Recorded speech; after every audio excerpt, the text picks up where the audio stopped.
All righty then. Hey, my black people. We start here, the natgeo.org.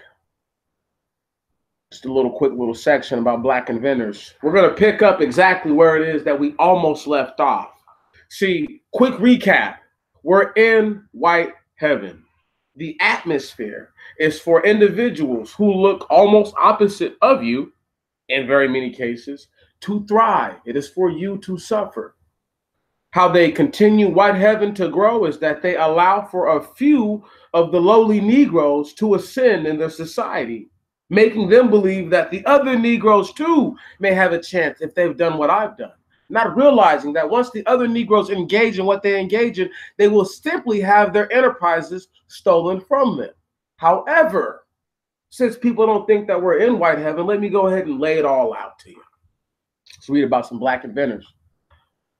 And after we read about these black inventors, we're going to read about when they created, orchestrated, manipulated, cultivated what you call the patent. From my understanding, 1790 is the first year in the United States, in the contingent United States, that they implemented such a thing. Here we are. J. Tregoning and L.H. Lattimore. Now, the latter man, Mr. Lattimore, is actually the man who constructed this little device right that you call the light bulb. Now, we're going to read not even a factoid, opinionoid of somebody who obviously wasn't very well informed, because they would have known that Mr. Lattimore himself was his own inventor. But they're saying that he was a member of Thomas Edison's research team and latter became the head draftsman for General Electric. Now, stop right there. GE is a huge company. Who knows how many trillions of dollars they may have made over their entire existence. But what this is that they're mad. This patent issued in 1882 improved the stability of electric lamps. No, it made light possible in homes. And because they're so willing to diminish and undermine the man, I have to point these things out. I won't go into saying to which one of you how many of these so-called black men are, half-breeds, quarter-breeds, or whatever, but these men are known as black. Most of them are black, though, so you don't have to worry about that. African Americans established a strong history of inventing products and tools in the 18th century, i.e. the 1700s. During the 19th century, 1800s, before and after slavery was abolished, black inventors continued to have a great influence on the United States. Andrew Jackson Beard. Now, for the sake of nonsense, I'm going to click on this, right? American inventor, best known for creating a device that lets train cars automatically connect to each other. But we're going to read about what actually happened. All right? Take that off. Was born in slavery in Alabama and gained his freedom at the age of 15. He invented his own flour mill, a rotary steam engine that had two kinds of plows before he went to work for the railroads in the 1890s. Railroads connected the busy east coast of the United States with the frontier states in the west. This is the Transcontinental Railroad Expedition. This would be the 1890s for sure. Also known as the Industrial Revolution. Don't worry, they're not going to mention Jim Crow in any of this. Railroads connected the busy east coast of the United States with the frontier states in the west. They transformed communication and travel. Working for various rail companies, Beard created his most famous invention, the Jenny Coupler. The Jenny Coupler automatically locked train cars together when they bumped into each other. And it obviously is a device, it's magnetically based. However, the Jenny Coupler automatically linked train cars together when they bumped into each other. This made connecting long trains for travel and trade much easier. It should have said safer. Before the invention of the Jenny Coupler, workers had to insert a metal pin to link cars as they came together. It was very dangerous work, so the word safe should have been there instead of much easier. And Beard saw and heard about many gruesome accidents. Once again, the word safe should have been there instead of easier. But instead, as opposed to giving the black man the credit that he deserved for saving countless lives, right on, that he did save. The Jenny Coupler was an invention that saved the lives of countless railroad workers.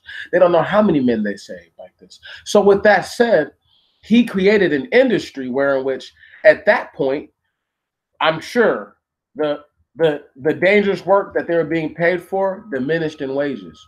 Trust and believe that, or it increased because of the level of sophistication of the Jenny Coupler, the cost of it, things like that. So therefore, we pay the man more money to operate it, and we have less people. However, these are small things to think about. But the black man is industrious. He's creating jobs and inventions. Henry Blair, 1804 to 1860. Understand, y'all, he didn't even get out of slavery. He lived and was not a slave his whole life, but he didn't even get out of slavery. He didn't even get out of that time. He didn't have to experience Jim Crow because he lived what was before Jim Crow, what was the invention of Jim Crow. And we're going to go into all that too. Don't worry. Henry Blair, 1804 to 1860, is the first black man to be identified on a U.S. patent application. The identification of Blair as a black man was an accident.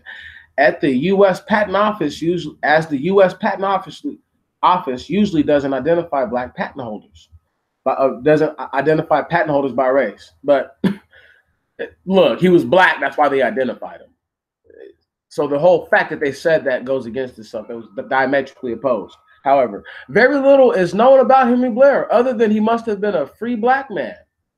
Slaves weren't allowed to hold patents. Blair was awarded the patent in 1834 for a corn planter. The corn planter combined plowing, placing the seeds, and covering the seeds with soil. Blair was awarded with the second patent for the cotton seed planter in 1836. Solomon Brown, 1829 to 1906. Worked with Samuel Morse, and we're going to look who this young man is, American inventor and artist. And the telegraph machine, which revolutionized communication in the 19th century, aka the 1800s. So this was something that he probably finished, getting better at telegraphing in the 1860s and 70s. So he was an older man when this was done. Or in his peak, I guess some people would say, in his late 30s, early 40s.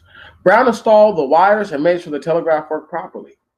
Brown was also the first African American to be hired by the Smithsonian Institute in Washington, D.C., using his own drawings. Brown gave talks on entomology, geology, philosophy, and religion to packed house for several decades. So this was obviously in the latter part of his life. So what I just said makes sense. He did this in the peak prime of his life, and then in the latter part, they were kissing his ass. Hugh M. Brown, 1851 to 1923, was an educator who worked with such prominent African Americans as Booker T. Washington, W.B. Du Bois, or Dubois, as I like to say, and Charles Chestnut. Brown was especially concerned with education and traveled to Liberia to compare the education system there to the one in the United States, and probably found that if and only if, because you have to understand that the educational system in the United States at this point would have had the Frobelian touch. Can you dig it? And that would have made all the difference. But I'm going to talk about that in a little bit, so let's not worry about Frobel right now. Brown was also a practical man, interested in improving the lives of everyday people. He invented a machine that trapped sewer water and stopped it from flowing back into a house. This helped residents live healthier lives. Brown was granted the patent on April 29, 1890. Now understand, everything that I'm reading to you about, right? The exception, everything that I'm reading to you about, there is no exception. All these inventions are major for the time that they took place. And what they did was epically amazing because it changed the lives of regular everyday people from being, I'm dying out here to I can actually do this. And understand, a lot of this industry, especially when you talk about field work, was because black people came from where? The field. Moving forward. George Washington Carver, 1864 with a question mark because they can't be sure, was an agricultural chemist famous for improving the lives of poor farmers through new farming methods. During much of the 19th century, Southern farmers planted cotton year after year, which depleted soil of vital nutrients. Stop right there. Stop right there. Stop right there. What do you think happened during the Dust Bowl before all of this, people? I'm not saying this cotton. Anything that rips and strips the soil of its nutrients and you don't put them back and don't replenish them, This will happen. However, it gives rise to these types of things. That's why there's dust storms in the desert, because there's no nutrients in any of that stuff. If it was healthy, it would hold to the ground. However, it would look like it was healthy, like it was moisturized and all that. Anyway, during the 19th century, Southern farmers planted cotton year after year, which depleted the soil of vital nutrients. Carver's experiments found that the peanut plant restored nitrogen to the topsoil and made it healthy again. Planting peanuts one year and cotton the next increased the life of the soil. The planting process is called crop rotation. Carver's crop peanut rotation created peanut surpluses, more peanuts than people had a need for them. Stop right there. They hadn't yet figured out how to use oils and create the first types of plastics to hold the peanuts in. That's what it was. Because once they figured that out, everything was packaged. Things like this were packaged if you could package them. You see what I'm saying? This is why they have the salt content on them now, for the preservation. These are small things I just want y'all to understand, like, that I know, that I just wanted to throw out there to you. You know, it's not just for the flavor, but back in the day, it was obviously more salt content than it is now, and it was to preserve it. However, this is just little stuff. And peanut products, including soap, face powder. So, oh, excuse me, I'm skipped past the whole part. The process is called crop rotation. Carver's cotton peanut crop rotation created peanut surpluses, more peanuts than people needed. Carver found new uses for peanuts and peanut products, so that way they wouldn't go to waste, obviously, including soap, face powder, mayonnaise, shampoo, metal polish, and glue. Later, Carver discovered that the sweet potatoes and peas had the same nitrogen fixing abilities as peanuts. This profitable crop rotation allowed for farmers to maintain soil fertility. What they didn't say was now they could rotate different crops in as opposed to just growing peanuts, and it diversified their crops. Man, this shit is crazy. Carver was awarded 2 peanut-related patents, one for pomade or cream, and the other one for a paint or stain. Shelby Davidson, 1868 through 1931, worked for the United States Postal Service. He did not deliver mail. However, he worked in the auditing department, keeping track of numbers and schedules. Davidson invented a rewind device for adding machines in 1908. For adding machines. So it was a rewind device. It was something to take it back if it couldn't add it properly. The rewind device reduced the amount of paper and time clerical workers spent on paperwork, because that way you're not refilling the same pieces of paper or trying to replace paper. It's going to take the same paper back, rewind it, and then reread it. So, however, you save a bunch of time. Davidson also invented an automatic fee device in 1911 that allowed postal workers to work more efficiently. Automatic fee device. I wonder what that was.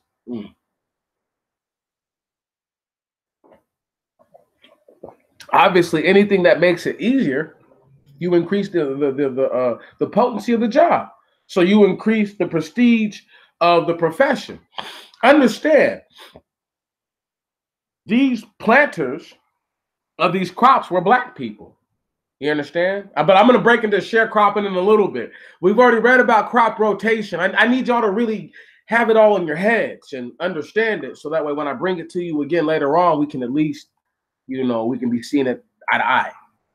And I'll bring it up again if I have to. I'll come back to this if I have to.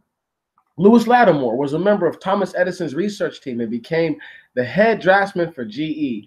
A draftsman is a person who draws pictures of buildings, machinery, or inventions. He was the head engineer. These drawings can determine the success or failure of patent application. Lattimore did the work for Alexander Graham Bell's telephone.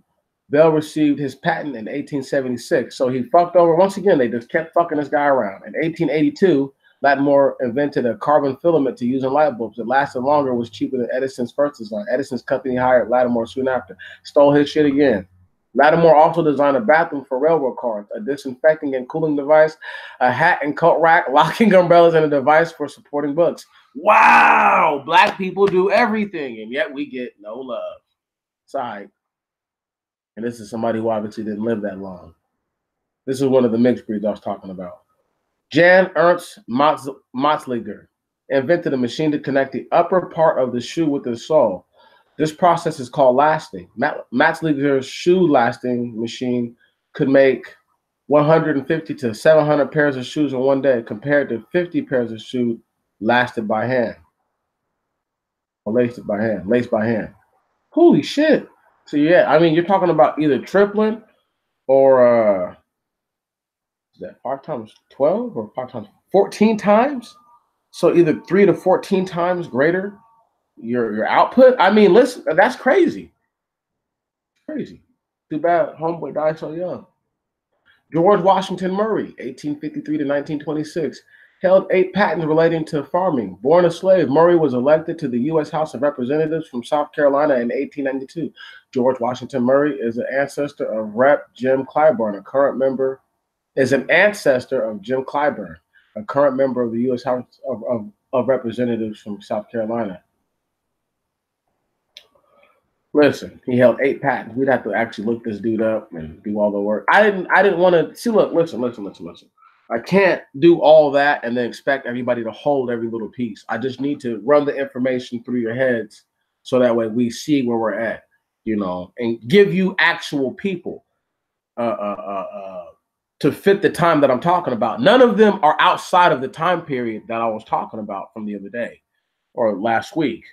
Okay, which is the Jim Crow type stuff, or one of them was, two of them were, because they just, one was born so early and then died during the slavery period, and then the other guy just didn't live very long. But still, with that said, John Parker, 1827 to 1900, owned 3 of 77 patents issued to African Americans by 1886. He was only one of 55 African Americans to be granted more than one patent in the U.S. by 1900. He is best known for a patent of portable tobacco screw press. This was used for cutting tobacco. Parker was also a conductor on the Underground Railroad. From his home in Ripley, Ohio, Parker helped more than 1,000 slaves receive their freedom. Come on. Norbert Rillieux was a Creole inventor. Once again, this is why I was telling y'all that some of them are mixed. He studied in Paris, France, before returning to the U.S. Rillieux's father was the owner of a large plantation where sugar was often grown.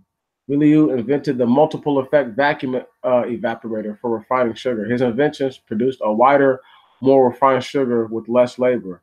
Rillieux's refining process was eventually extended to all evaporating processes, including condensed milk, gelatin, soap, glue, and whiskey. He really didn't do shit. It made it wider. So this motherfucker came here with chemicals and did some other shit and made everything white. Once again, because he got a white daddy. Man, I'm so glad y'all get to see that shit. Anyway, and the things that they couldn't make white, then you know that they probably were like, okay, we're going to get rid of that. His daddy was a white dude. Samuel Scotland invented an adjustable mirror so that barbershops could examine their haircuts from every angle. From the barbershop, Scranton branched out into inventions for the home. He invented the adjustable window cornice, a pole tip, curtain rod, and a supporting bracket. A cornice is an attractive window overhang that's used to hide the curtain rod. Scranton was the first African American to be the member of the Brooklyn, New York Board of Education, was co-founder of the Cuban Anti-Slavery Society. Let's stop right there. Once again, this guy was born in 1843, died in 1905.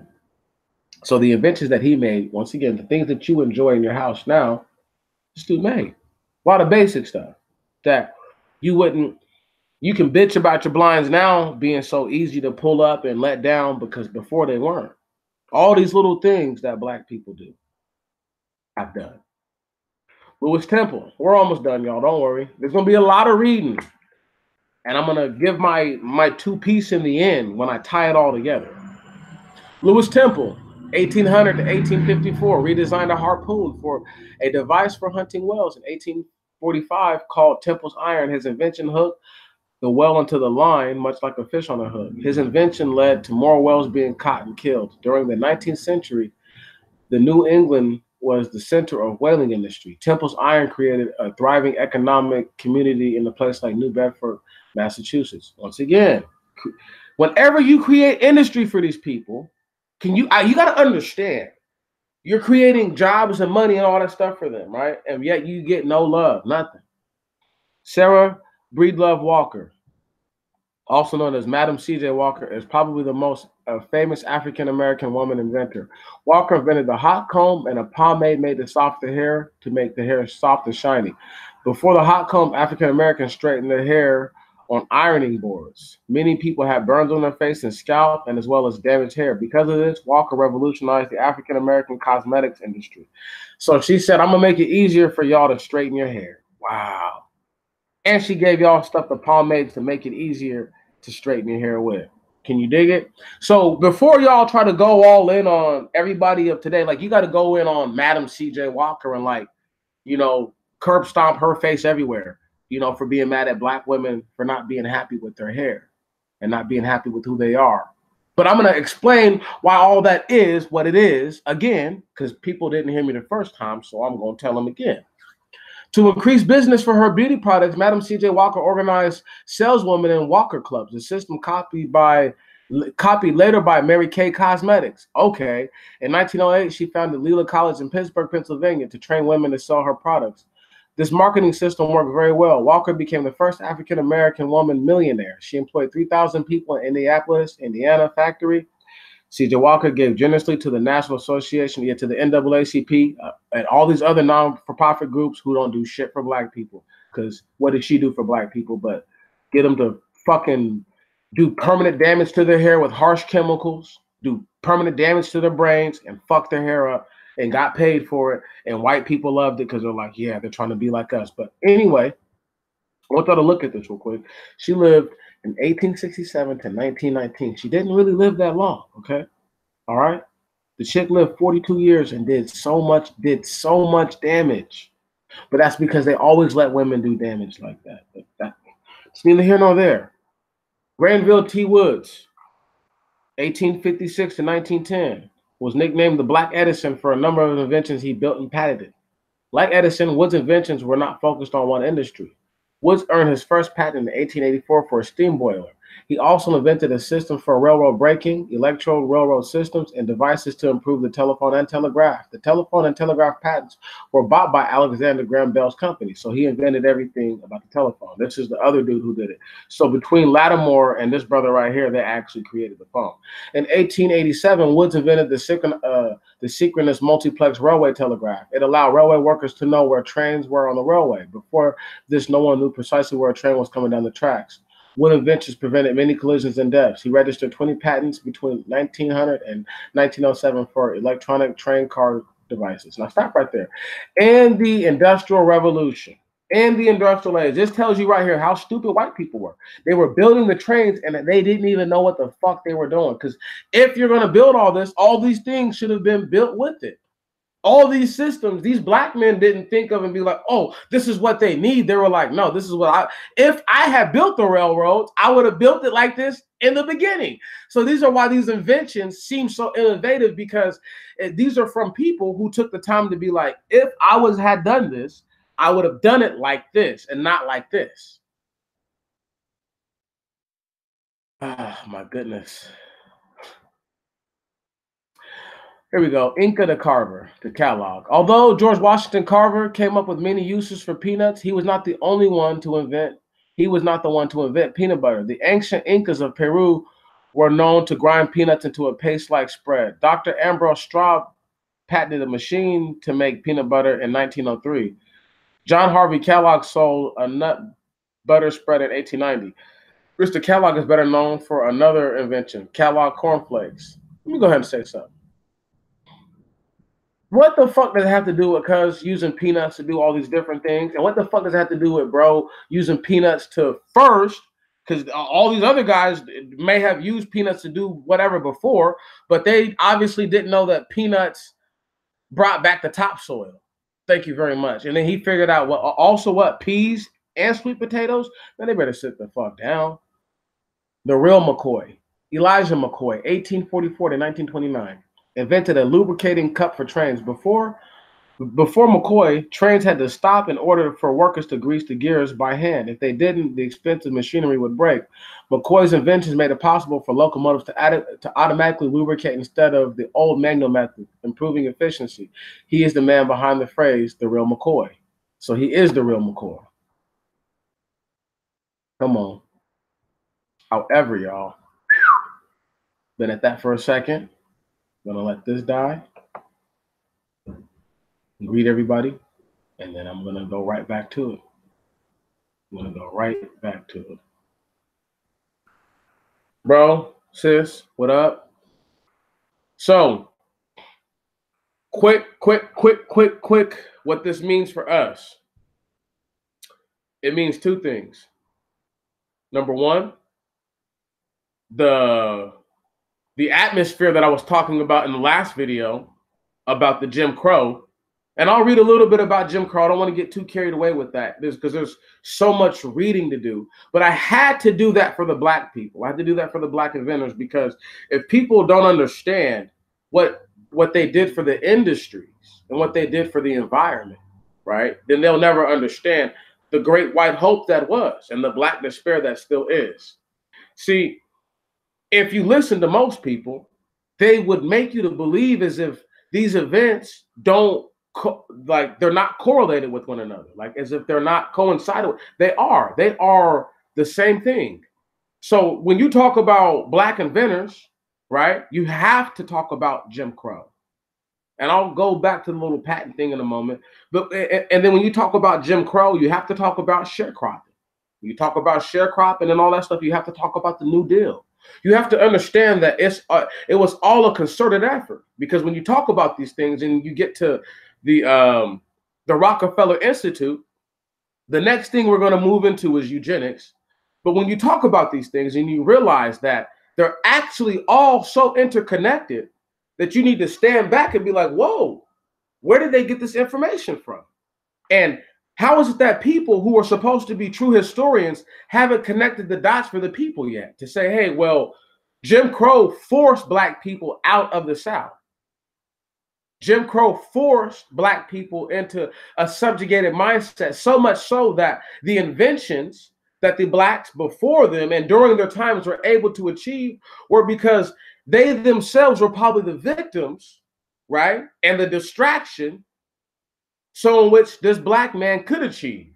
People have to really understand, outside of the mulatto guy who came here, went to Paris and France and found out how to use chemicals to make stuff white or more white than what it already was, right?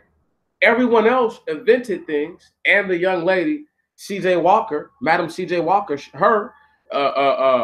when you ixnay those two in particular, all those other inventions do things for people. At those times, some of them are still very, some of them spawned other inventions. You see what I'm talking about? Almost every single one of those has spawned another invention. You know, without the telephone, there is no walkie-talkie, there is no smartphone.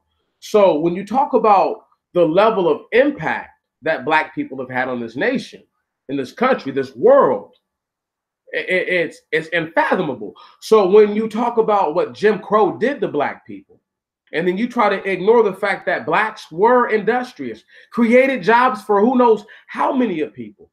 The man created jobs for thousands of whites before slavery was ever over, because he died in 1854. That's the man who created the stuff for the whales. I just can't think of the gentleman right now. But those types of things where they created the ability for whites to go and make money. Yet the historians will tell you that politicians use blacks as a proxy and a punching bag for the whites. So which is it? Were blacks really hurting the industry of white people, right? Or are these people racist? And they're telling you lies because they don't want you to see what they really actually did to your people. Because what they did to your people, when looked at in all honesty and actuality, was they stole their inventions. That list of people, not one of them had their inventions to where they kept all. There's nobody they may have family members who are making a little bit of money, but they aren't getting the lion's share of those inventions. Can you dig it? When George Washington Carver was alive, you must understand and realize that he was alive during a time where sharecropping took place. Can you dig it? Now, I want y'all to really think. What could have made the soil, obviously, something that they're growing and something that they were growing in Oklahoma, something that they were growing in Nebraska, right on, and other states in the Midwest and bordering the South. What were they growing in those states that made it to where the topsoil had become so unhealthy that when winds came, it pushed it all away? Think about that for a moment. Now think about those pictures I showed you about soil conservation and soil preservation. Now think about the Civilian Conservation Corporation, okay, and how they use black people to go around and fix these parks and these places that were in great despair. Now they're not going to tell you about all the industrious blacks that did things during those projects. I'm trying to make it clear to you that black people have had despair since they've been here. Those men making inventions doesn't take away from the suffering that they experienced during their lives. It doesn't antiquate it one little bit. A patent doesn't make it to where all the hate you experience goes away. It doesn't. It does nothing. So as I get off my soapbox and I get ready to look for my next thing, I said eugenics, right? Let me find it. Because I wanted to talk about the Dust Bowl, but I'm gonna hit eugenics real fast so that way everybody understands that it's a concerted effort by all of them, by all of these groups to what's the word I'm looking for? It's like to make it seem as if we don't know anything, to make it seem as if we've always needed a handout and that we've always needed help. But if you see anything, if you're looking at that, right, you have to understand that they weren't the only black people trying to do this. They were the only black ones who may have been allowed. Now, understand, I'm going to break it down to y'all. Eugenics, Francis Galton, 1883. Did y'all know his half cousin was Charles Darwin? Now, we're not going to get into the super duper dumb history of it. What I'm going to break down to you is this. If 1883 is the year that the man for sure made up the term eugenics, do you know what that means? That means that a year Mendel died. Why is that important? Because everything that people know about genetics, everything they know about dominance, recessive genetics, all that comes from Gregor Mendel, every piece of it. So folks have to see that it's a much deeper concerted effort. Okay, this page wants to act up. I'm not going to go through that. 1 second. Oh my goodness. History of eugenics. Come on. I had one saved, but it's acting up. Don't worry. I got another one right here. Never discouraged. One moment. Bam, bam, bam. And I'll make it a little bit bigger.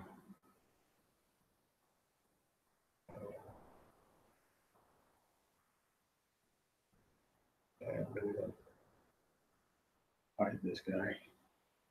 Introduction to Eugenics. This isn't very long, so I'll read all of it. Eugenics is a movement that aimed at improving the genetic composition of the human race. Couldn't be further from the truth. Historically, eugenicists advocated selective breeding to achieve these goals. Today, we have technologies that make it possible to more directly alter the genetic composition of an individual. However, people differ in their views on how to best and ethically use this technology. History of eugenics. In 1883, Sir Francis Galton, a respected British scholar and cousin of Charles Darwin, first used the term eugenics, meaning well-born, Galton believed that the human race could help direct its future by selectively breeding individuals who have desired traits. This idea was based on Galton's study of upper class Britain following these studies. Galton concluded Following these studies, Galton concluded that an elite position in society was due to good genetic makeup. While Galton's plan to improve the human race through selective breeding never came to fruition in Britain, they eventually took sinister turns in other countries. The eugenics movement began in the U.S. in the late 19th century. However, unlike in Britain, eugenicists in the U.S. focused on efforts to stop the transmission of negative or undesirable traits from generation to generation. In response to these ideas, some U.S. leaders, private citizens, and corporations started funding eugenical studies. One of the bigger ones is the Rockefellers.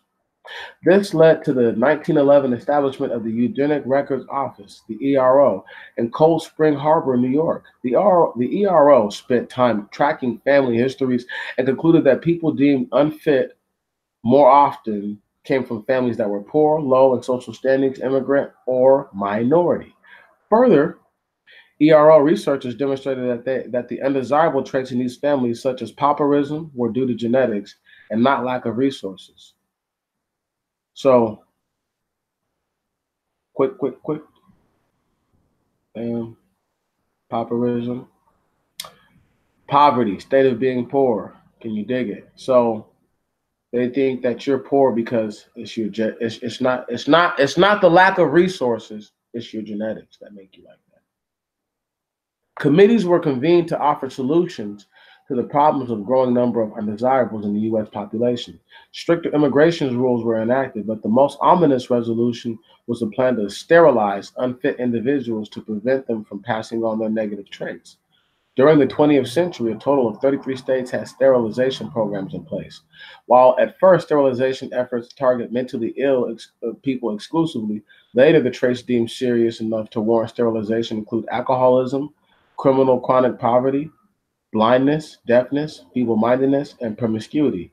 It was also not uncommon for African American women to be sterilized during their medical procedures without consent. Most people subjected to these sterilizations had no choice, and because the program was run by the government, they had little chance of escaping the procedure. It is thought that around 65,000 Americans were sterilized around this time. I wonder how many of them were black chicks. The eugenics movement in the U.S. slowly lost favor over time and was waning by the start of World War II, when the horrors of Nazi Germany became apparent, as well as Hitler's use of eugenic principles to justify the atrocities. Eugenics lost all credibility as a field of study or even as an ideal that should be pursued. Laugh out loud. I'm going to close this one down now. Where we're going to go to next. Who's next? The Dust Bowl will be next, but we're not going to start there just yet. We'll go ahead and hold your horses for half a second. Stop. Bam. Love it. So,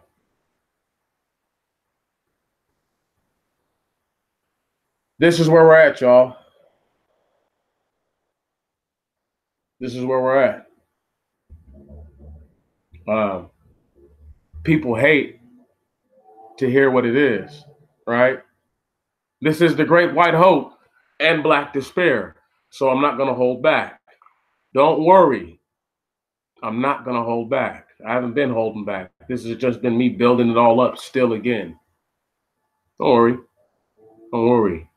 Because people think that it's an easy effort to bring all this type of information forth to the folks. So while they were doing this eugenics study, they were doing this when a lot of those black inventors were still alive. It became a movement while a lot of those black inventors were still alive. So-called desirable traits. Can you dig it? Now, what's funny about the eugenics thing is that if you understood something about eugenics, the biggest thing about eugenics, to me, is that it has allowed for, well, it allowed back then, but it has allowed for people to come into what you call modern times or just the present day, thinking that the ideals that they tried to uphold back then were true. Because if you ask many people right now, we even ask black people who have an okay job and live in an okay neighborhood, they believe that the reason why they have what they have is because they worked for it. They worked hard for it. This, that, the other. Not that maybe somebody allows for them to do that. You see what I'm saying? There's a level of good decisions that you can make, but there's certain things that are just totally out of your control. You don't control if you get an excellent job or not. You don't control that. That's not, you don't have the place for that. You don't get to will that on someone. You don't get to control whether or not your boss is going to come in there and say you're fired. You see? Now, the reason why eugenics is so important is because the exact study of it was supposed to support Charles Darwin's natural selective and selective breeding concepts. These guys are cousins. So this was a concern. It was a literally family effort, a family business of trying to sell that white people were better than black people. Now, the idea that this was so ludicrous, another white man named Gregor Mendel, okay, who was thought to be the founder and the father of modern genetics by many different scholars. This man, the only reason why we know about DNA is because of Gregor Mendel, because he was attempting to oppose Charles Darwin when he was a young man. Now, Mendel died, but when Mendel died, his research lived on. Okay. Now, once again, Mendel died in 1884. What are the chances or ideas that if Darwin's cousin had presented this idea of eugenics while a man like Mendel was still in health, that itself would not have been contended against? Because Mendel contended against the most basic ideals of what eugenics would have been based on, which are evolution.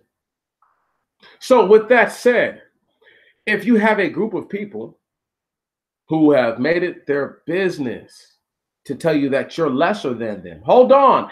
While in the same breath, your people are inventing devices that have saved hand over fist, who knows how many of them. But in the same token, they are looking to make the black women, right, sterile, infertile, without their consent. Subjugated, I think, was the word that it used. Subjected, excuse me. But if people were truly subjected to these types of acts, then I'm asking you, and what part of what I've said, not black despair? Tell me what part of it. I want to know. Do you know the same railroads that black men made safe? They made it to where black men couldn't even ride in certain type of railroad cars. You couldn't even ride first class. So imagine being the guy who made, you know what I'm saying, everything safe. A little Jenny clip or whatever the hell it's called. Could you imagine that? You're like, yo, bro, I'm the only reason why you don't have to hop off the train because and put a little pin in this joint and possibly get crushed to death. Only because of me. Only because of me. You don't have to do that. But I can't even ride in. I don't even want to sit by a white person, but I just can't even be in the same place as you. But I made it possible for white people like you who get to do the easiest jobs in this business to have that job. We made it possible to where the train don't even have to stop. It can keep going. All these little things. Once again, this is all happening at the same time. And then let's not forget about Jim Crow, our good friend Jim Crow. Don't worry. We're gonna bust his ass too. Because the blackface minstrels, you understand, that I'm gonna put on blast, just by speaking on it and then showing y'all that I'm not stupid. I know what I'm talking about. Just because somebody else can't put all this shit together doesn't mean that I'm wrong. You understand? It just means that they haven't put it all together yet. Now here we go. Dust Bowl time. This is a little piece. This is a super little piece. This shouldn't take very long to read. And I know people hate to hear a nigga read. Oh well. Oh well. One moment. Bam. Here we are. Make it a little bigger. There we go. The Dust Bowl. And I'll probably move to the blackface minstrel too. And I'll have to drop a couple of my windows so I can pull up the stuff about sharecropping. Or is this the one? Is this it right here? Oh, this is it. Oh, yep. Never mind. I lied. I lied. I have to do no such thing. I'm going to do this. Blackface. Get back to some sharecropping. Talk about some other stuff. And then I'm going to work my way into the Rockefeller family involved. And then I'm going to talk about the social welfare programs again. I'm going to have to reinvigorate that understanding so that way when I talk about the Rockefellers, everything kind of falls into place. I seem like I'm all over the place, but I'm not. I'm not. I just have to hit these different lines so that way people can understand. Okay. Now the Dust Bowl happened in like 1931 or something like that. So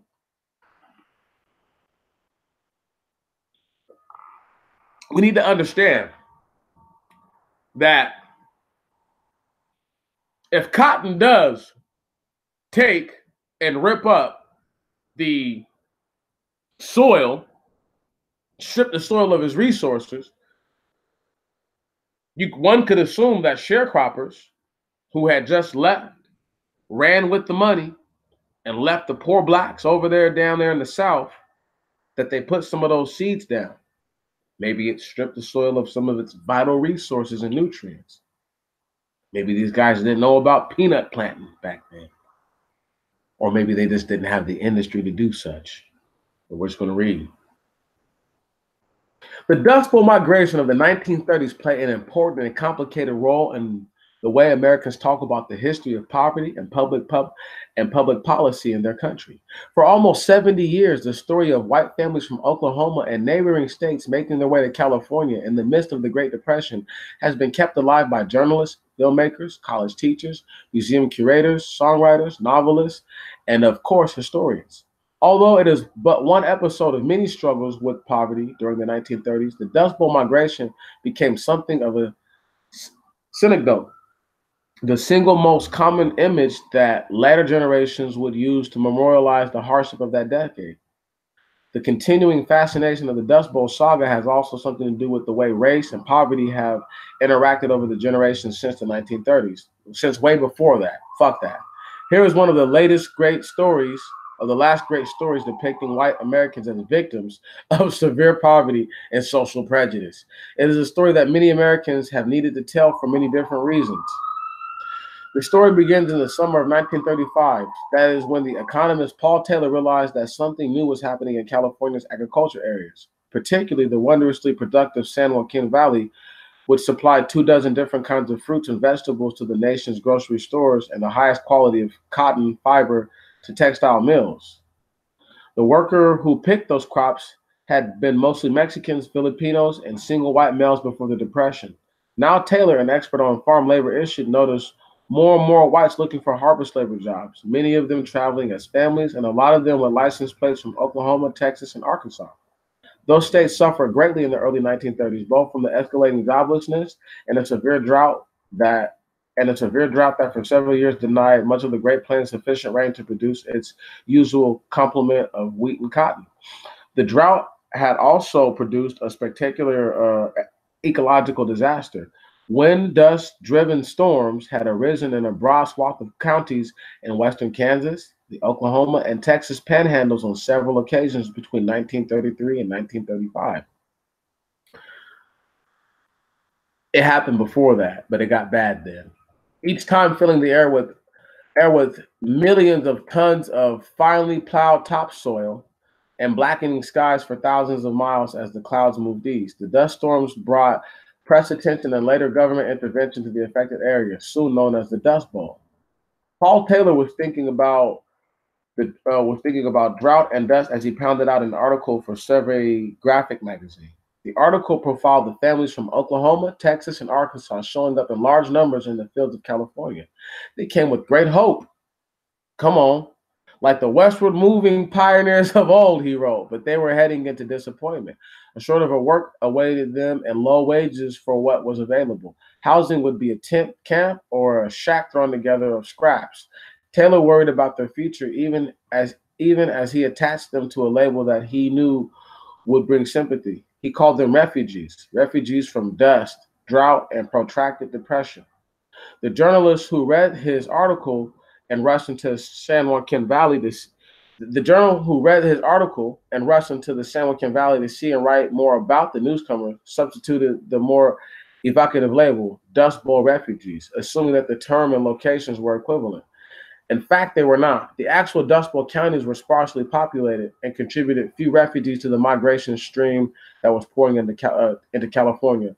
Most of those who did migrate came from the eastern sections of Oklahoma, Texas, and nearby Arkansas and Missouri, which knew drought and depression but little dust.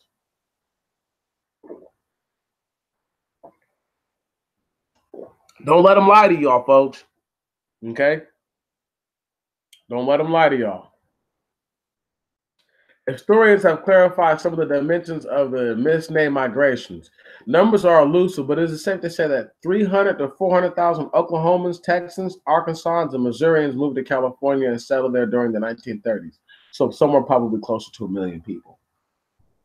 This would have been a significant population transfer in any era, but was particularly momentous in the context of the Depression, when internal migration rates for other parts of the country were low and high employment made any kind of relocation risky. Distinctive, too, were certain demographic features of the Western population. Whites comprised roughly 95% of those movies. African Americans were well represented in the populations of Oklahoma, Arkansas, and Texas, and some left during the 30s, but usually for the cities of the North. Once again, the Jim Crow shit. Y'all gotta understand anyway. Fuck it, let me keep pushing. It was not until World War II that the large number of African Americans would move to the West Coast. Among migrating whites, gender was pretty evenly balanced, and the number of families quite large. A small family headed by young adults was the most common profile. Many of the people moving west were not farm folk. At least half had been living in a city or town and doing some type of blue collar or less frequently white collar work before unemployment or stories of California opportunities encouraged them to pack up the car and hit the road. Stop right there. Yo, this is the 1930s, okay? What industries, what blue collar shit what the fuck is this nigga talking about? What the fuck is this dude talking about? Like, once again, you would have to know nothing about history to say that kind of shit. You feel me? And be taken serious, but it's all right. Most of these migrants headed for the cities of California, where they usually found jobs and decent standard of living in a fairly short order. So listen, he just tried to say earlier that the shit was hard on him, right? But then he just said that most of the migrants headed for the cities of California, where they usually found jobs in a decent standard of living in a fairly short order. So how can it be bad on them, but it was good on them? Man, get the fuck out of here. They were the overlooked half of the ill-named Dust Bowl migration. Their urban stories lost in the concern and fascination that centered on the relocating farm families who had chosen to look for work in agricultural valleys of California. John Steinbeck and Dorothy Lang created the most memorable portraits of what some families faced in those areas. Lang toured farm labor camps in the spring of 1936, snapping photographs of ragged children, worried parents living in tents, and waiting for work. Some were completely out of funds and food. Her most famous picture, Migrant Mother, showed a gaunt young widow holding her 3 daughters. Her careworn face suggested that hope was running out. John Steinbeck wrote a set of newspaper articles that year depicting similar terms, the desperate plight of thousands. Then he sat down to write a book that became 3 years later, The Grapes of Wrath. His 1939 fictional account of the Joad family who lost the Oklahoma farm to dust and avaricious bankers and then set out for California, promised land, only to find out that even greater challenges and hardship became an instant classic. The publishing phenomena of the decade. When Hollywood showed up when Hollywood followed up with an equally brilliant movie directed by John Ford, the memory of the Dust Bowl migrant was secure. See, listen, they tried to make it seem as if these guys were fucking victims, but they weren't victims, dog. Once again, I'm gonna go into the sharecropping and I'm gonna really bust their ass. The work of arts by Steinbeck, Ford, Lang, and others gave Jodes and their kind a place in the American history that would last indefinitely. Fortunately, the poverty that drew the artists was much less permanent. Was much less permanent. Even as The Grapes of Wrath was flying off bookshelves in 1939, conditions were beginning to improve in rural California thanks to federal aid programs and then to World War II defense boom that pulled many of the migrants out of the field and raised wages for those remaining. Wow. That pulled many of the migrants out of the field and raised wages for those remaining. Can you dig it? They pulled them out so that way they could get more money. Look, man, they didn't do shit. Anyway. Still, incomes for many former Oklahomans, Arkansas, and Texans will remain low for some time. As late as the 1970s, poverty experts in San Joaquin Valley talked about Okies as a disadvantaged population that could point to poverty and welfare use rates that exceed norms for other whites. But the bigger story was the climb up from poverty that most families experienced in the decades after the Depression, taking advantage of the wide open job markets for white male workers that characterized the war and post-war eras. The Dust Bowl migrants and their children made steady, if unspectacular, progress up the economic ladder. Well, with fucking unparalleled handouts, dog, no shit. The poverty associated with the Dust Bowl migrants, with the Dust Bowl migration, was transitory. The impact on public policy and on popular understanding of poverty was more lasting. A high-profile episode with its sympathetic white victims and its powerful storytellers helped reshape the terrain of poverty-related policymaking in various ways, especially around the issue of interstate migration and farm labor. Poor people crossing state lines would have a clear set of rights in the aftermath of the Dust Bowl migration, and the plight of farm workers would have been more visible even as the Jodes left the fields to families with darker skins and different accents. Come on. Come on. Yeah, now you want to half-ass tell the truth at the end, of your bullshit. You know, you want to fucking say, oh, well, black people and anybody darker than a white person must have had it harder than white people still. That's nonsense. So how hard did white people really have it if everybody else had it harder than them? Okay, then. Until 1941, states felt free to restrict interstate mobility, focusing the power when they used it on the poor. To discourage indigents from crossing state lines, many states maintained tough vagrancy laws and required many years of residence of those applying for public assistance. California had been especially hostile to poor newcomers. In 1936, the Los Angeles Police Department established a border patrol dubbed the Bum Blockade, a major road and rail crossing for the purpose of turning back would-be visitors who lacked the obvious means of support. Withdrawn in the face of threatened lawsuits, the border control effort was followed by a less dramatic but more serious assault on the right of interstate mobility. California Indigent Act, passed in 1933, made it a crime to bring indigent persons into the state. In 1939, the district attorneys of several of the counties most affected by the Dust Bowl influx began using the law in a very public manner. Now, let me tell y'all what the Dust Bowl did. It gave a lot of these white people the excuse to go and say, I'm affected by the Dust Bowl. I need government aid. Can you dig it? Okay, there we go. And because states like California, right, were going to be places where they were going to start to do a lot of the construction, it was only sensible to go to places like California if you had already came that far west. You see what I'm saying? It wouldn't make any sense to go back east where they had already built up the cities and all that stuff. Anyway, one moment. In 1939, district attorneys of several of the counties most affected by the Dust Bowl influx began using the law in a very public manner. More than 24 people were indicted, tried, and convicted. Their crime, helping their relatives move to California from Oklahoma and nearby states. The prosecutions were challenged by the ACLU, which pushed the issues all the way to the U.S. Supreme Court. In 1941, the court issued a landmark decision, Edwards versus California, ruling that states had no right to restrict interstate migration by poor people or any other Americans. Farm labor systems were not as easily changed, but there too, the Dust Bowl migration left a lasting legacy, helping to bring public attention into the policy arena, the unique vulnerabilities of a sector of the labor force that most Americans ignored. Publicity was the most major contribution. The plight of white families in the field and labor camps in California of the late 1930s aroused media attention on an unprecedented scale and forced public officials and urban consumers to contemplate, often for the first time, the systems of labor operating in rural areas. Farm employers had long enjoyed exemption from many of custom laws and labor unions that protected most urban workers, and laborers as a result suffered from forms of exploitation at a time degrees of poverty that exceeded urban experience. Let's stop right there. When they talk like that, they have to once again keep in mind, they would have to remind you that that these people didn't know how to farm. Can you see what I'm saying? They weren't really good farmers. They're not excellent they're not husbandmen. You feel me? They're not. Can you dig it? Anybody can learn something, but that's not what they're not natural husbandmen.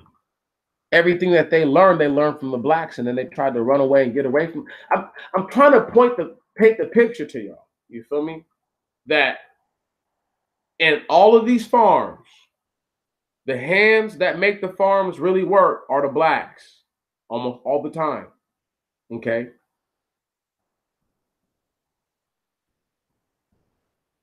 They don't want you to make it look like that.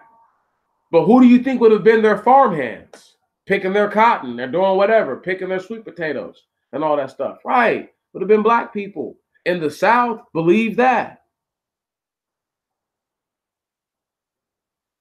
These white people had took the bag and ran and had spent all their money, fucked all their money off, and then fucked up, and then the Dust Bowl happened, and then their asses had to move out to California.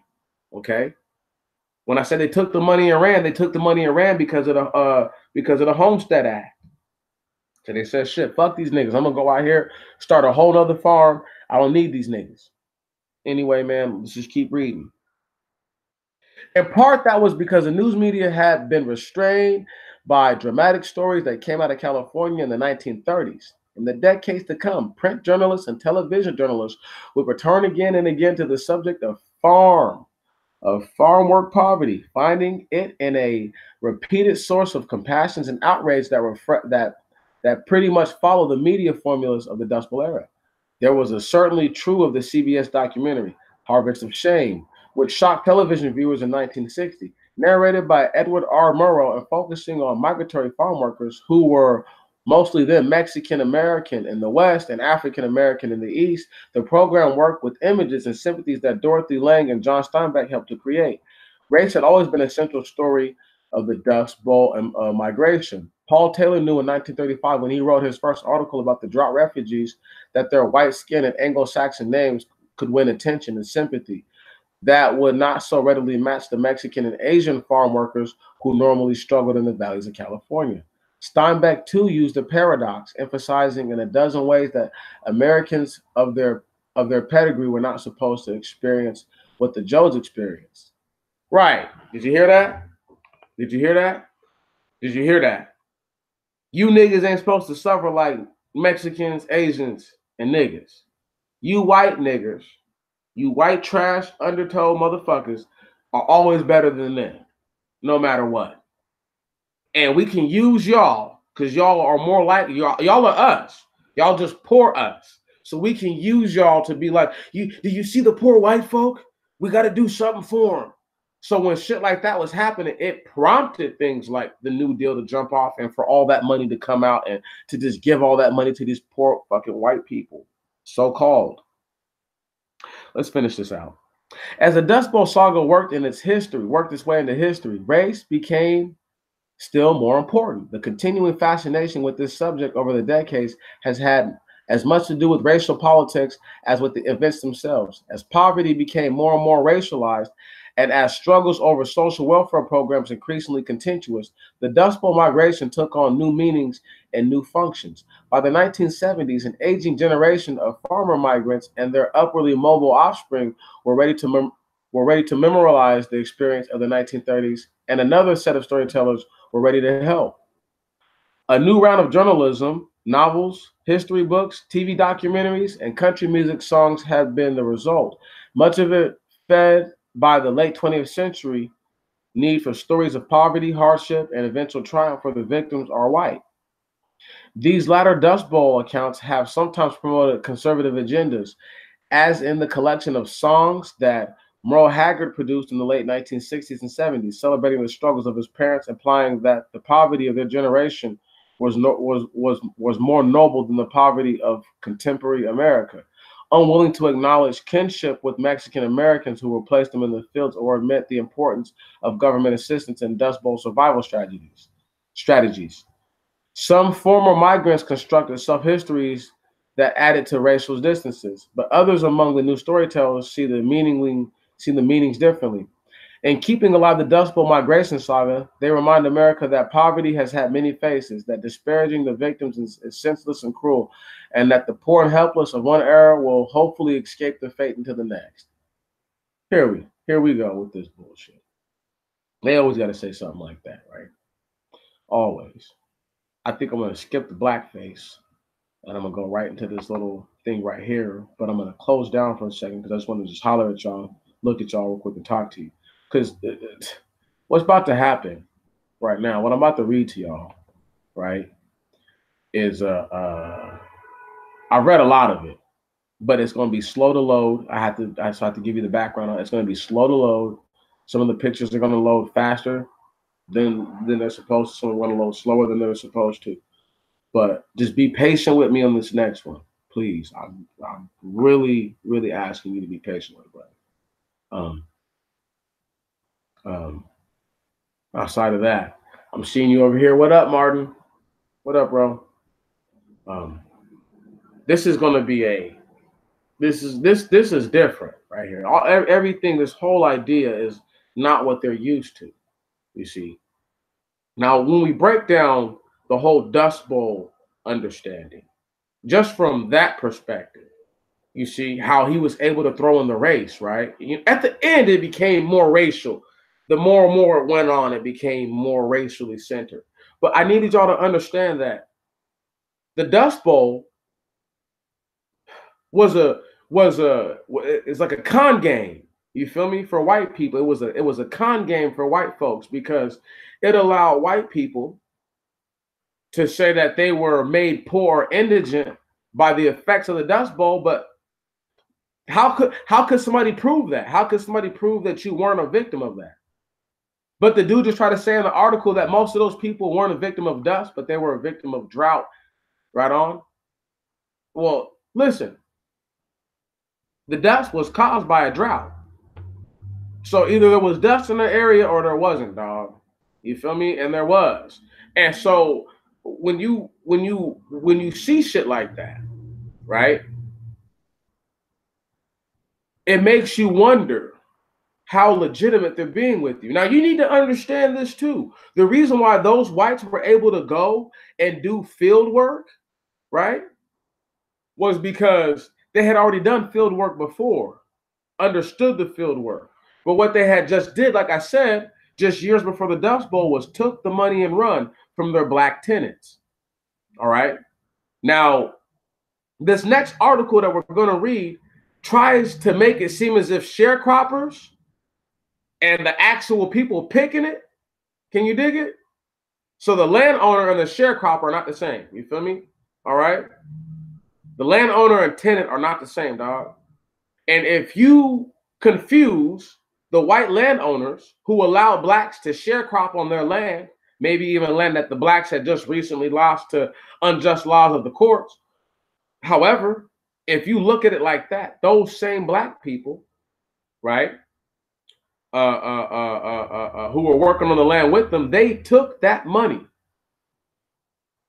1929, 1930, from that harvest.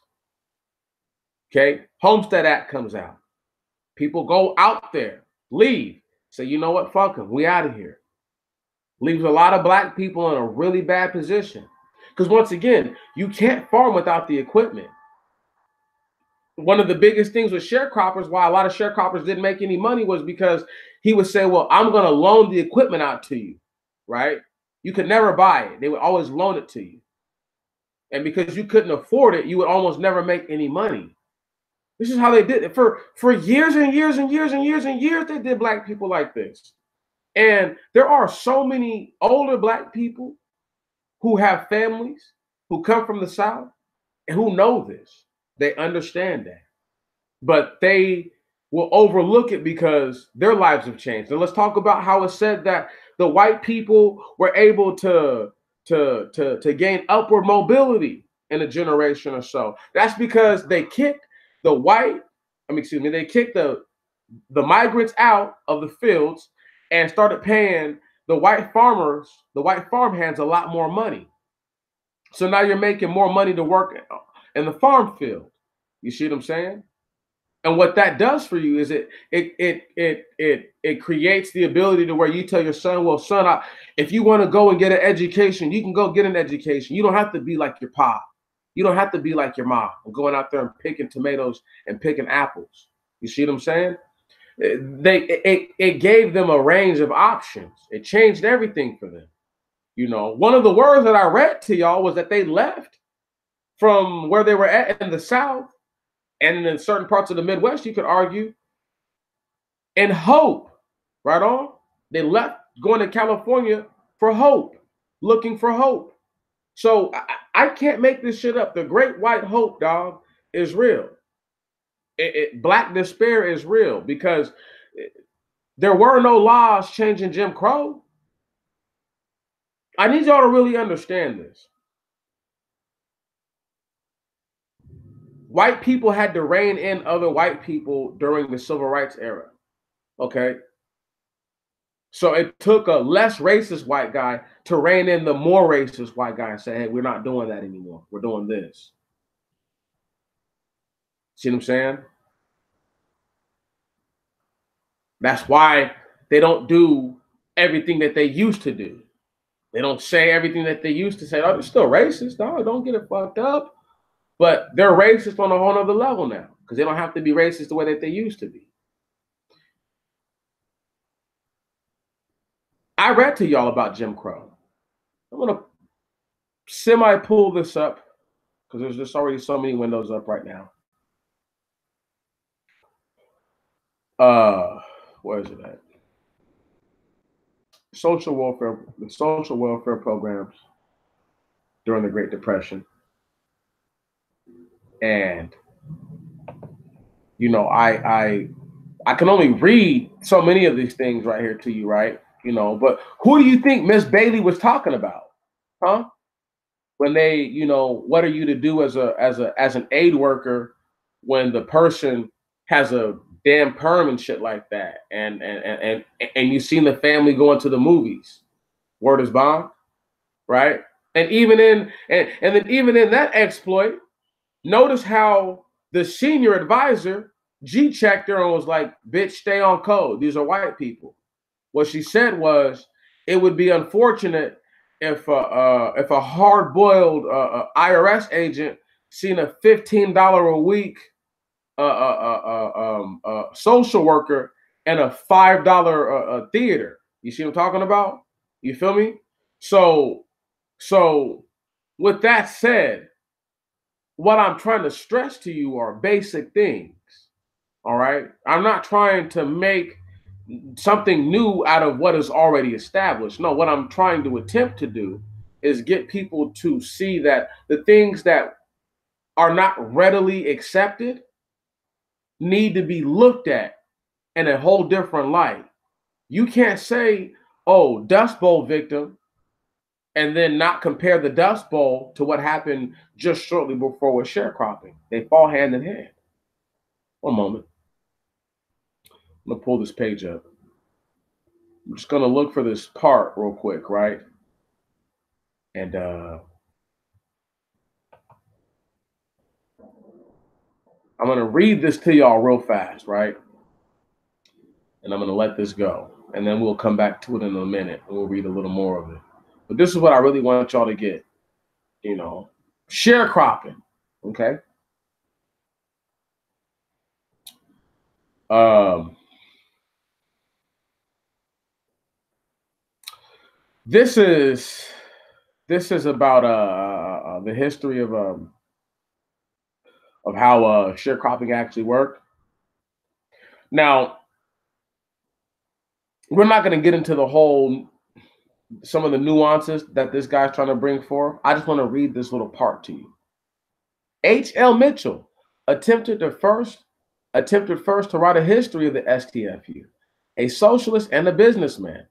Mitchell began to write a history of the Union in the 1940s, but laid it aside for a more pressing work of organizing and managing the Union. In the 1960s and 70s, Mitchell began to lecture the Union's past and develop a history of the STFU that viewed the Union as a radical force that had a chance to make a new America in the southern cotton fields. According to Mitchell, the Union was a precursor to radical groups developed out of the South in the 1950s and 60s. He wanted the Union to be remembered for its radicalism and what he called interracial quality. Mitchell was so caught up in his own commitment to socialism and anti-racist organizations that he at times forgot that the sharecroppers and tenant farmers expressed themselves in different ways from their leaders. Stop right there.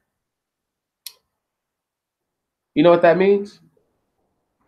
Do you know what that actually means, y'all? That means that they didn't give a fuck what he was talking about, okay? And they thought that it was bullshit because you can't talk about anti-racist shit when the people who own the land are racist. The laws that govern the land are racist. You see what I'm talking about? I've read a lot of this. I've yet to see the word Jim Crow come up. We're gonna let this down for just half a second. Where's my damn page is at? Here we go. And I just want to my part 3 to this is going to be about the real interracial relationships of that nature, things of that nature. I know people were probably expecting something like a lot more talking from me, like I did the last time, but I really wanted to put more information out there. Now I wanted this right here to be talked about because this is talking about sharecropping. Now this so-called STFU, right, was only made in 1933, 1934, and it was disbanded by 1945. Here we go. I don't know why this stuff is messing up on me, but I'm gonna read this little excerpt to you from this. It's old man. One moment.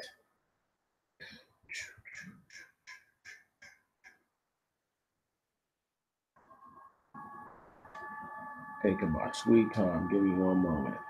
Introduction. By the time Isaac Starr stood in 1934 to address a group of 11 white men and black sharecroppers and tenant farmers from the Knockrust plantation, he had already lived a full life. In 1919, Shaw was in his late 40s or early 50s and was living in Elaine, Arkansas, a small town in Phillips County. He had joined a group of sharecroppers and tenant farmers and formed a union to try to get a more fair price for their cotton. Stop right there. Those are all black people that he was with. Can you dig it? At that time. Now, don't get it fucked up don't let this dude get you to believe that he was dealing with white people and black people. Can you dig it? When he was doing this shit in 1919. Y'all really need to understand how shit changed from 1919 and that 15-year gap. All right? You see what I'm saying? And he was living in a time where, like I told y'all, you didn't make no money because you had to pay all the money back for renting the goddamn tools out. See what I'm saying?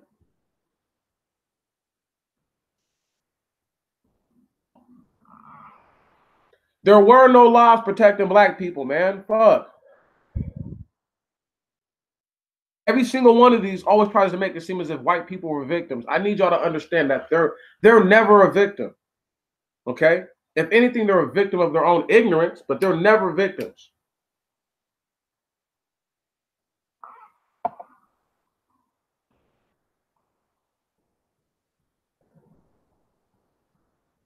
Cotton that year was at an all-time high, 1919. Yet landlords were not giving their tenants a better share. Before the union had really gotten off the ground, it was involved in a shootout with the sheriff. Stop. It ends, in the end, many blacks lost their lives at the hands of whites. Stop right there. Stop right there. I'm going to stop reading this article because I'm not going to keep stressing the same bullshit. I'm not. I get tired of the shit and it stresses me the fuck out because I don't know how many times I'm going to have to say these motherfuckers are the devil, dog. Like, what more do I have to show my people? These motherfuckers are the devil. They're not good people.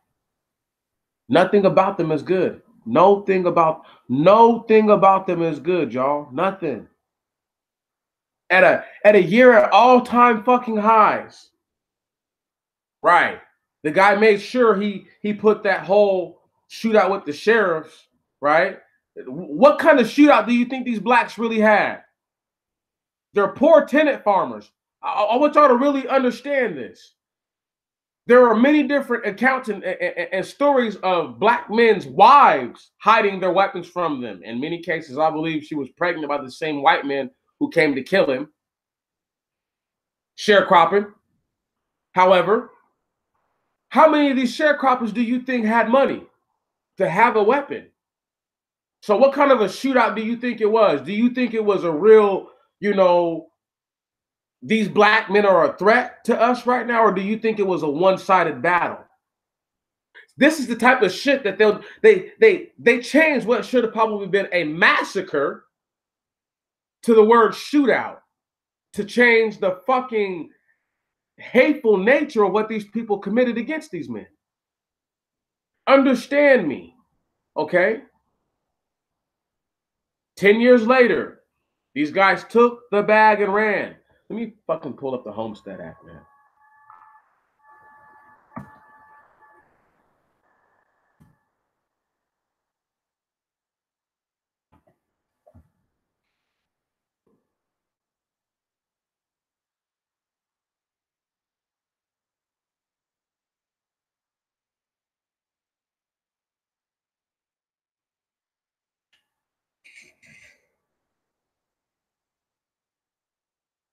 Damn.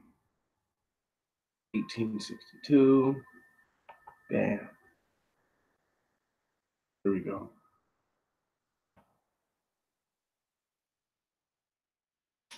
I get some love.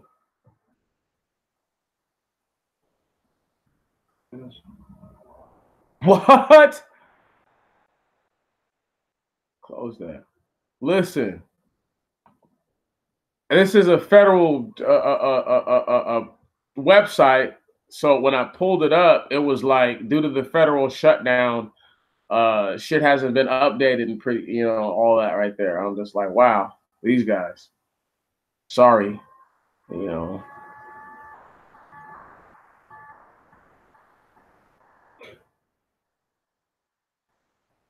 Now I need y'all to understand this. This was passed in 1862, but during the time when these guys left, from places like Alabama and Mississippi to move a little further west to Oklahoma, certain parts of Texas, certain parts of Nebraska, right? They were using the Homestead Act, can you dig it, as their claim to the land, because nobody supposedly was on the land.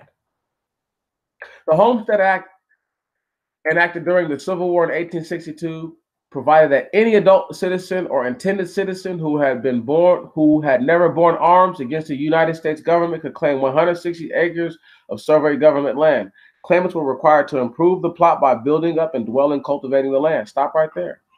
Does this not sound like a good reason to fucking dip? Now, listen to me, y'all. Does this not sound like a reason to take the money and run? We're just going to go out there. We're going to Homestead Act. We're going to replant all this stuff out here. Fuck those niggas. Can't do nothing to us anyway. After 5 years on the land, the original filer was entitled to the property free and clear, exempt from a small registration fee. Title could also be acquired only after 6 months residency and trivial improvements, provided that the claimant paid the government $1.25 per acre. After the Civil War, Union soldiers could deduct the time that they had served from the presidency. From Union soldiers could deduct the time that they had served from the residency requirements. So you had Union soldiers who ran off and left and got land immediately. Right. But outside of that,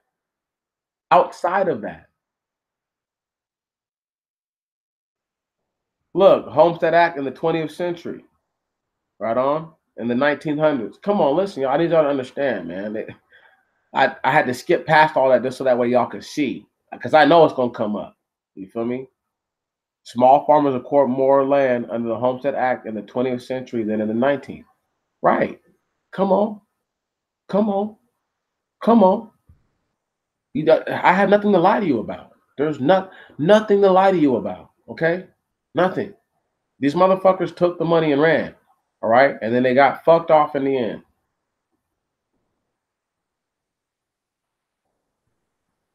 They want black people to believe that bullshit. They want you to really think that these were like, they want you to actually like think that they're good people. That's the part about it that's so mind-boggling. They're not good people. Okay? When I read all this little information, it's just so that way people can really see, like, look, they pass laws repetitiously, so that way they can cover their ass repetitiously. The Patent Act that was passed in 1790, and I'm not gonna pull up and damn share the screen right this second, but kill this dust bowl. So I'm gonna get ready to read the Rockefeller stuff. Jim Crow, and talk about Jim Crow and how it pushed black people out the South. Oh my goodness. I had to read, I see, once again, I had to read all this stuff just to give rise to what we've done. And you know, and this is why I talked about the black inventors first, because they are the driving force to most of my claims. You know, not to say that regular black people have never accomplished anything. That's stupid. I would be fucking retarded to say that. But the black inventors totally diminish any claims of inferiority from one group to the other, because white inventors, once again, through the patent office, they were buying things through the patent. So they were just buying your invention from you. Doesn't, just because you bought the patent doesn't make you the inventor, dog. Right. So the patent office was the patent was a wicked way to get you to sell your ideas. See what I'm saying? As opposed to investing in your idea and saying, I'm going to invest in you and make you a partner, they'd rather just buy it out so that way they can say that we created it ourselves. We did this ourselves. That is very, very diabolical. And then when you talk about, once again, the atmosphere of Jim Crow, them being able to come and do whatever they want, and particularly rape women. I want to talk about that for just half a second. How many of these sharecroppers do you think rape their tenant farmers' wives? Huh? Right. How many of these landlords you think rape their tenant farmers or their sharecroppers' wives? I want you to really understand that. How many of them you think rape their daughters, their nieces, right? Their sisters. Right. How many men do you think these same men violated? Right. But none of these things are talked about. They only speak on them in passing. Oh, the rape. Oh, the torture, the arson. Let's talk about setting somebody on fire. You see what I'm talking about? Because this is what I know people wait for. I hate to do this, but this is what I know, this is what everybody waits for. So let's talk about setting somebody on fire. Do you know do you know what that smells like? Have you ever smelled somebody burning up? It is one of the worst smells. It's putrid. This is what they used to do to black people. They love the way we smell when we burn. They love watching your last moments in your body. They love watching your soul leave your body and you give up the ghost. They love it. They live in it. They thrive in it. White heaven, you had better never forget what it is that you are dealing with, who you are dealing with. Ah,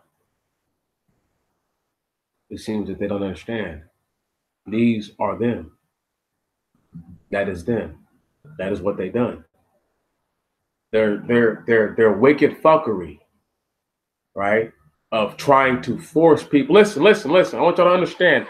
Hegelian dialect was used to implement. Jim Crow was all Hegelian dialect. On one side, we want the black people to feel as if we don't want them around and we hate them.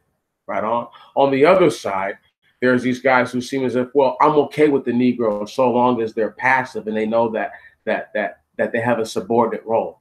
Right. So you create this dynamic where the people hate you and want to get away from you, but then the other people want to fight and be with you because they're all not that bad. Right. So then you create an infighting with the people that you're victimizing. Right. But the people who are being victimized haven't taken the time to stand back and see that it's Hegelian dialect. The entire point of Jim Crow was to get black people to fight each other. Right. It was never for black people to cry race. No, it's for black people to fight each other because black people fight each other all the time over whether or not we should be segregated or integrated. Right. Thank you very much. I know what the fuck I'm talking about.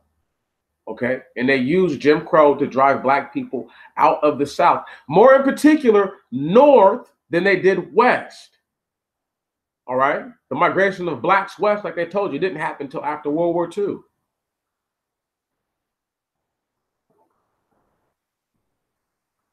People need to understand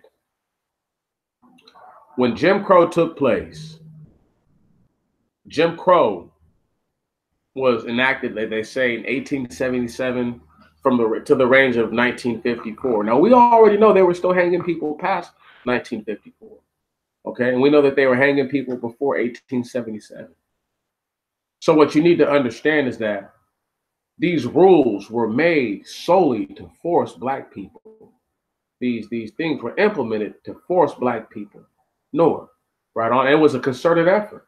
When I read to you about the Rockefeller Institute, and then I give you a brief overview of what we touched on the last time about the places where they actually created the government house projects for the black people. I mean, you know what? I'm not even going to read that stuff. I'm just going to read the stuff about the Rockefeller, just a little bit about him, and then I'm going to read a little bit about the John D. Rockefeller Jr.'s wife, Abigail Rockefeller. And the reason why, you know, I want to talk about her is because a lot of her implements were used in the modern housing development strategies. You got to understand how this stuff works. If you don't know the players, you really don't know the game. You see what I'm saying?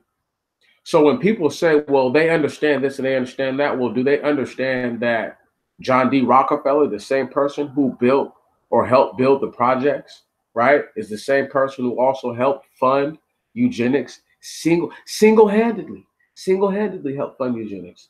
Him, the Vanderbilts, the Carnegies, all these white people, all these rich white people. You see what I'm saying? And because black people sometimes will fail to realize, like, well, what does that have to do with anything? Well, don't y'all think it's awkward that a guy who is funding money into saying that white people are the best race and that only they should reproduce, right?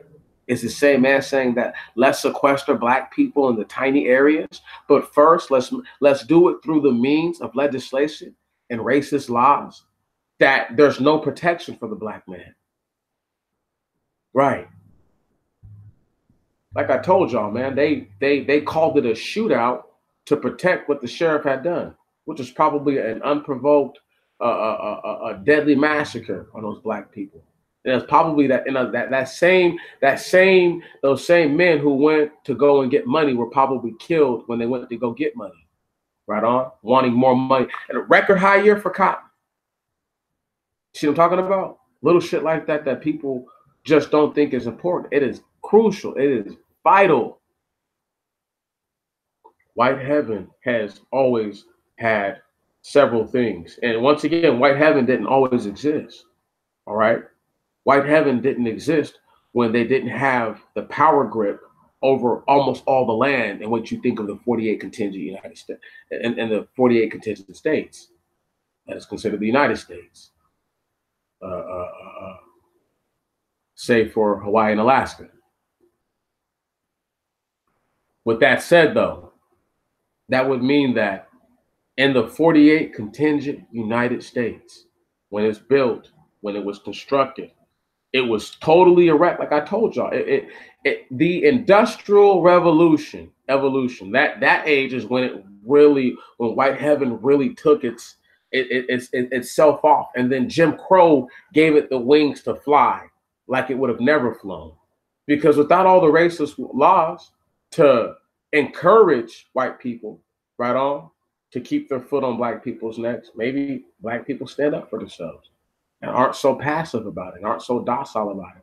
But when you're talking about a group of people who just went from hundreds of years of harsh bondage, right, to being just let free all of a sudden, you create this dynamic where they're not going to step on the toes of the people that they feel could probably do the most damage to them, be it if they deserve that damage to be done to them or not.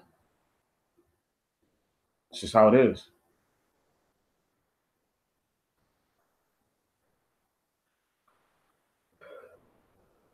Okay, so check this right here out, Tammy. Your mother went out there to try to get some land, right on, grandmama, right? Bam, they ended up in Chicago. Well, what's crazy is that one of those places that we read about during the social welfare program, right, was Chicago was one of those places. Atlanta, Chicago, Detroit, Nashville, Atlanta. I just can't think of the two other places, but they were Midwest and kind of Southern, but still almost moving westward, like, right? So the whole thing is that why do you think they built those places there like that? You see what I'm saying? They knew what they were doing. You see what I'm saying? Like it's not a secret what they did. It's just a matter of, do black people want to see it this way? Because if a black man or black woman sees this level of a concerted effort to keep them suppressed, to keep them oppressed, and to keep them not having anything, where, like I said, a select few will be allowed to rise above all the regular. All the regular. Now, I'm not going to get too scriptural and get all carried away with that, but the Most High God said that the stranger within thee shall get high above thee. So I'm not high above nobody. Can you dig it? And I've never been. I've always, I may have had good status or good standing with people, but I've never had standing above, inside and above my own people, like us. I've never been, the person that everybody was like, he makes the most money, he lives in the biggest house. Like, none of that. You know what I'm saying? Like, I'm not famous, or I just have a good standing with people. There's a difference. But the stranger getting high up above are the same peoples that they allow to thrive sometimes. Now you got to understand, almost all of those black inventors, almost all of them died broke. Okay, almost all of them died with not a dollar in their pocket. You see what I'm saying?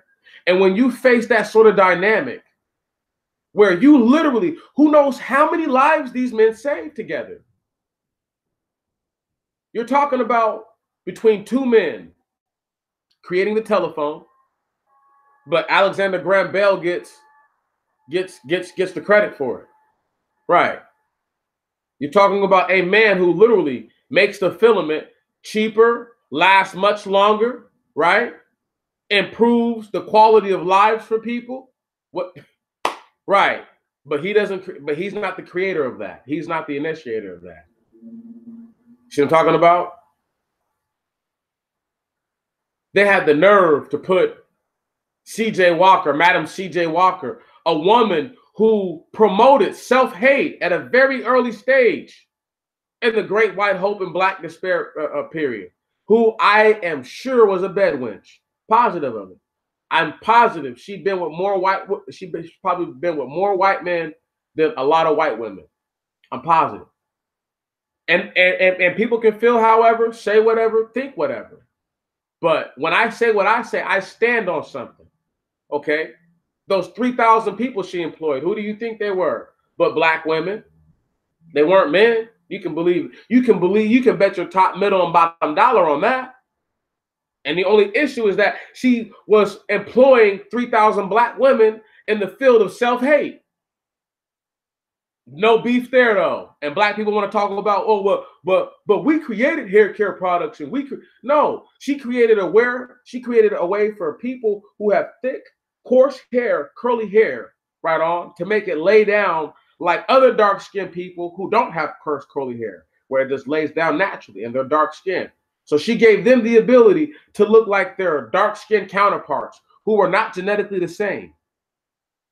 And to do so with hard heat and harsh chemicals. And these black women still haven't learned, and they still lose their hair at a record fucking rate. And they use more money to do it than any other race of people. So when you talk about what they did and what they done to black people, there's so many different ways I could drive it home to you. But the easiest way for me to drive it home, the best vehicle, is the Jim Crow vehicle. Okay? Because all of its turn signals work, its windshield wipers work, everything works. There's nothing wrong with the transmission, nothing. The Jim Crow vehicle is the perfect vehicle to drive while I make this point. Because if anyone wants to overlook, okay, so let's say you want to overlook all the black inventors, right on? Let's say you want to overlook Black Wall Street, all these other things. You can't overlook Jim Crow and what it did to black people in the South in particular, because it forced the mass exodus. It forced the Great Migration. I'm going to save the Great Migration for that next part. The interbreeding part. The people wanting to have babies with other people part. Because I know I wanted to do it here, but there's been so much reading and I haven't been able to talk, and I just want to talk about certain things at this point, you know, and I will get to the Rockefeller. I promise I will, you know, I'll just give it more time. There is a level that we all must come to. If I tell myself right now that my grandmama, who was born in 1929, didn't experience racism just because I read an article saying that there was a union of sharecroppers, right on, who tried to stem the tide of racism during a time in which Jim Crow may have been at its height, its crescendo, I would sound like a fool. Almost 100 years later, I would sound completely, utterly ridiculous, and it wouldn't even make sense. But that's what people are contending to you. They're contending that, well, look, because your ancestors fought and achieved a certain level of status within this country, that means that your struggle as a second-class citizen, which is what we all are to them, is over. And it couldn't be the furthest thing from the truth. White people have always had hope in this country. They had hope when they first got here. You know why they had hope? Because they said, when it all comes down to it, the queen or the king or whoever said, I can have all this land that I'm on. And they could try to say that, oh, they sent poor people to the shitty land and sent the rich guys to the good. They didn't fucking know what was poor, what was shitty. There's a lot of farmers of people. There's a lot of families of people who come from tobacco farmers who were able to get their money up in tobacco before rich people even got here. Can you dig it? Because the indigenous blacks showed them how to harvest it and how to make it. Right. Anyway, so when you have all these different dynamics of white hope has never, ever been dead. It's always been alive. Okay? At the worst period. This is why they go to the Dust Bowl, because that is like their Holocaust. That is like the worst thing that happened to them in this country. They don't talk. You can't use the Civil War like that, because the Civil War was one hateful side versus the other hateful side as to how they were going to treat their lesser subjects. Wow. One side says we want to procreate and give them babies. The other side says let's keep the bloodline pure. Nobody, oh, we can't agree to disagree? Okay, let's duke it out to the death. That's what happened. And who did they make fight that war? But their undesired quadroon, octoroon, and mulatto babies. Right. Whom they killed off, which is why there's no great population known of them after the Civil War. And they're not known of until, you know, in a decent calculable number of people till about 30 or 40 years ago. This is true. This couldn't be more than the truth. Because if you look at the numbers, interracial relationships in the last 40 years, not 50 years, but in the last 40 years have tripled, almost quadrupled, with the majority of the participants being Black men and non-Black women. I'm not going to excuse Black men, because once again, they want somebody's heart to flutter up for them and to feel bad for them. You know, woe is me. Life has always been hard for the Black man. Yes, it sure has. It sure has. It's been very hard for the Black man. But when you abandon your people for the sake of hoping to be treated better, and this goes for the Black woman too, but I'm talking to the Black man right now, for the sakes of the hope of being treated better by the woman of another group, just to get treated the same, shame on you. I never shame her. Shame on you.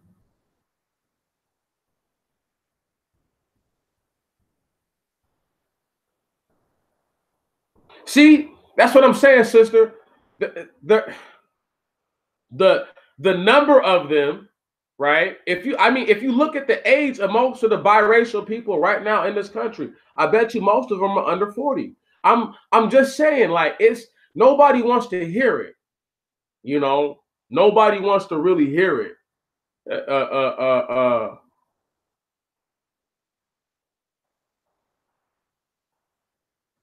But I mean, but that's how it's gonna be, though.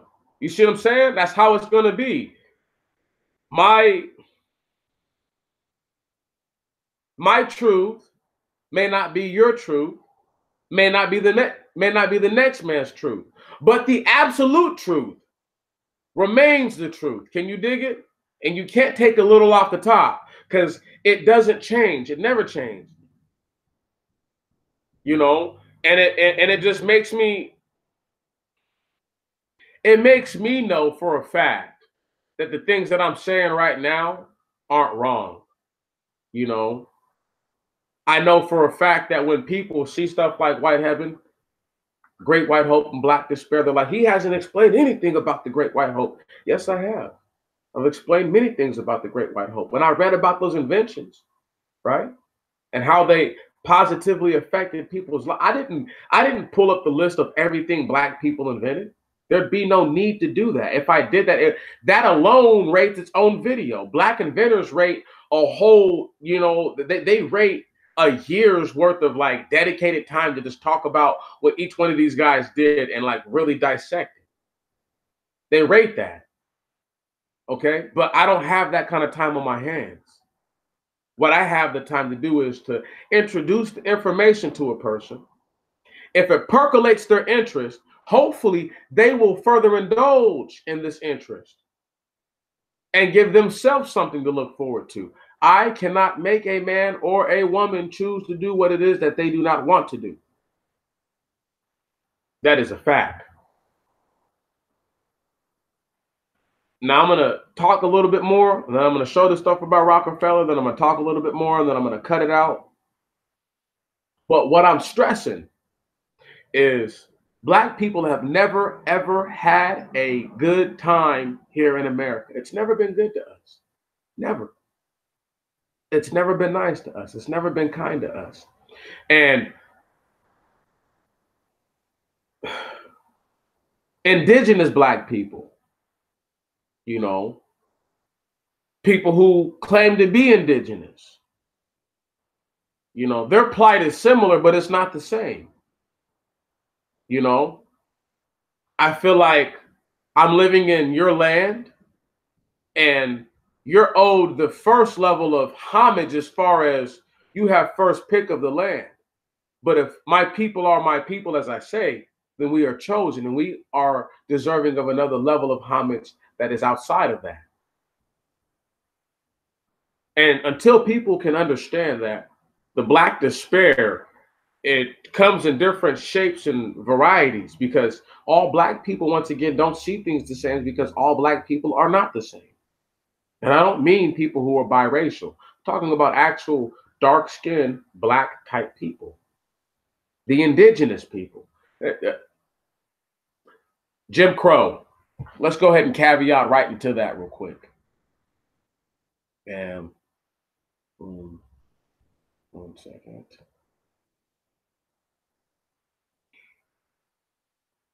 Let's caveat into Jim Crow. It's time. Whoa, whoa, whoa, whoa,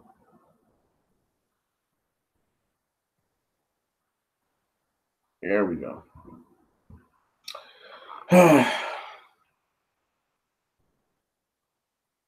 going to go right from here to the Rockefellers and then talk a little more and then we're going to move on. Blackface minstrelsy, also called blackface, indigenous American theatrical form that constituted a subgenre of the minstrel show. Stop right there. Indigenous American theatrical form. Okay? Now, we're going to skip past some stuff because this second is talking about singing and dancing slaves, but no. Let's just read this real quick. The form reached the pinnacle of its popularity between 1850 and 1870, when it enjoyed sizable audiences in both the U.S. and Britain. Although blackface minstrelsy gradually disappeared from the professional theaters and became purely a vehicle for amateurs, its influence endured in later entertainment genres and media, including vaudeville theater, radio, and television programs, and the world music and motion picture industries of the 20th and 21st centuries. Out of here. No, Rockefeller. You mind? 1 second, y'all. I don't know why it's acting up.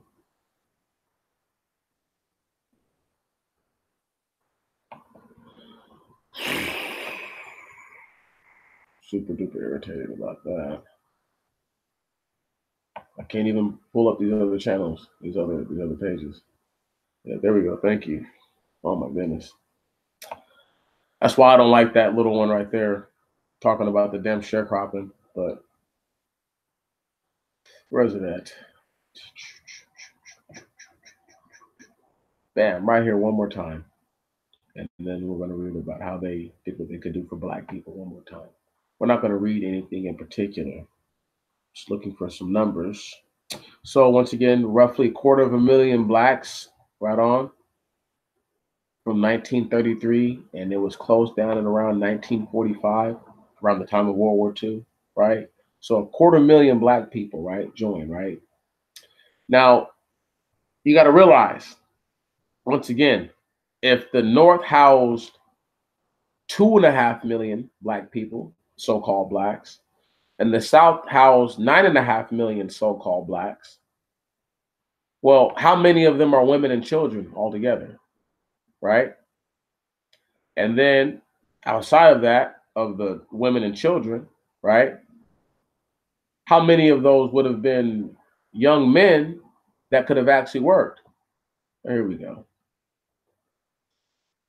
Bam. Bam, bam, bam, bam, bam.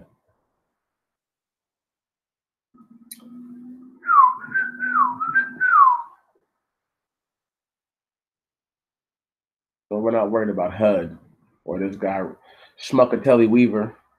Let's move it. Let me see.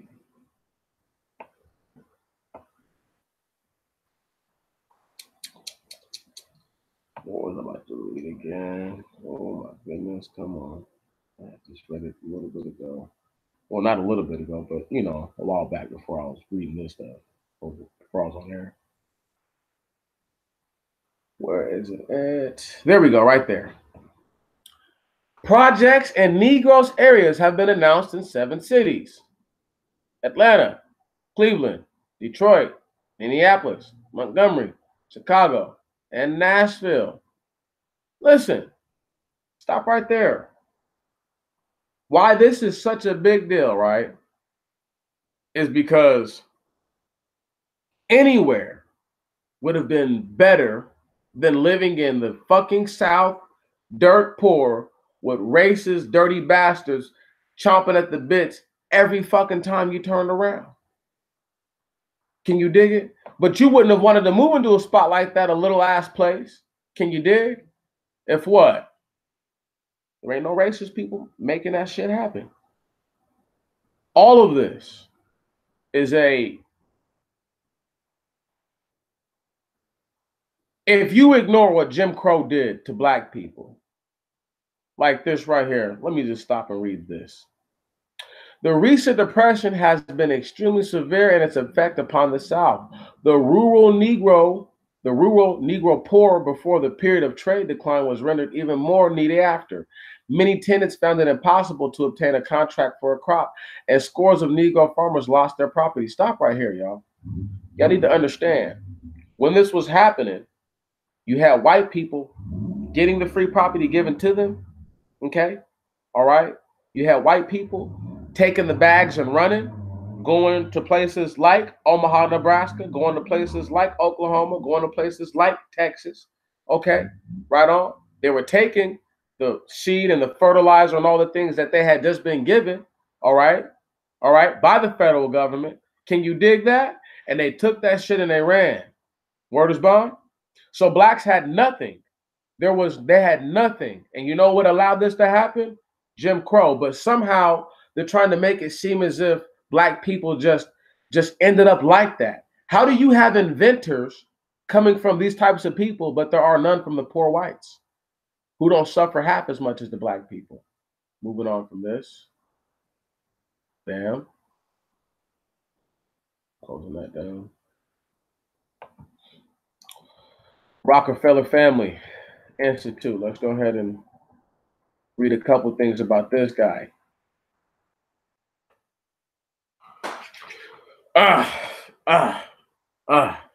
So that $33 million that y'all had just seen up on the screen came from people like him and Carnegie, Vanderbilts, and the sort. Morgans.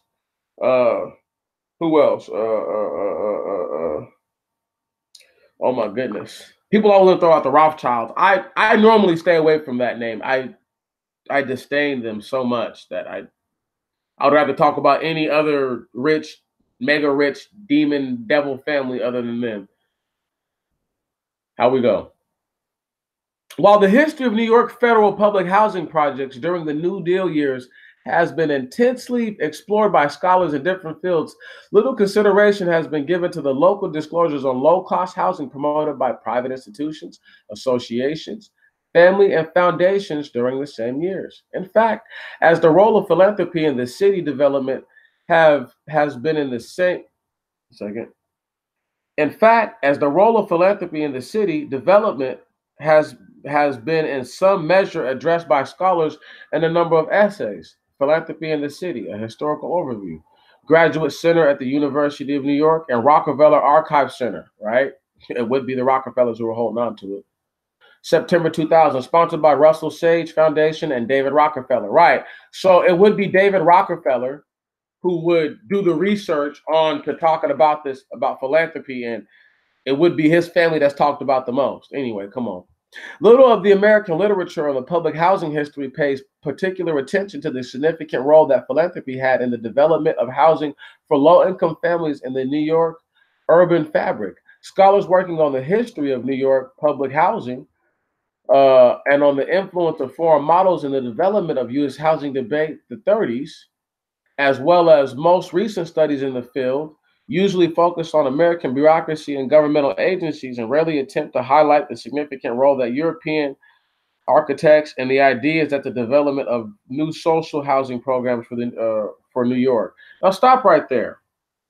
There's this black architect, okay, who was used to do all this shit. So that's bullshit. But anyway, do you see how they have 1, 2, 3 different sources of information trying to promote one idea? You know, it's dangerous shit like that, where all three of these people could have totally diametrically opposed views. They all could be against each other. Right on? Not one of them could agree with how this stuff worked out. But he's using all of them to promote his idea. And this is why, when I tell you guys, this is why I will tell you that. Well, that's why I say things like this person was against this person, that person was against that person. You see what I'm saying? And I'll tell you that I'm using them against each other to support what I'll tell you that, not try to just write it out. And that's the devil work that they do. You know what I'm saying? Um, Talking about European architects, my motherfucking ass, man.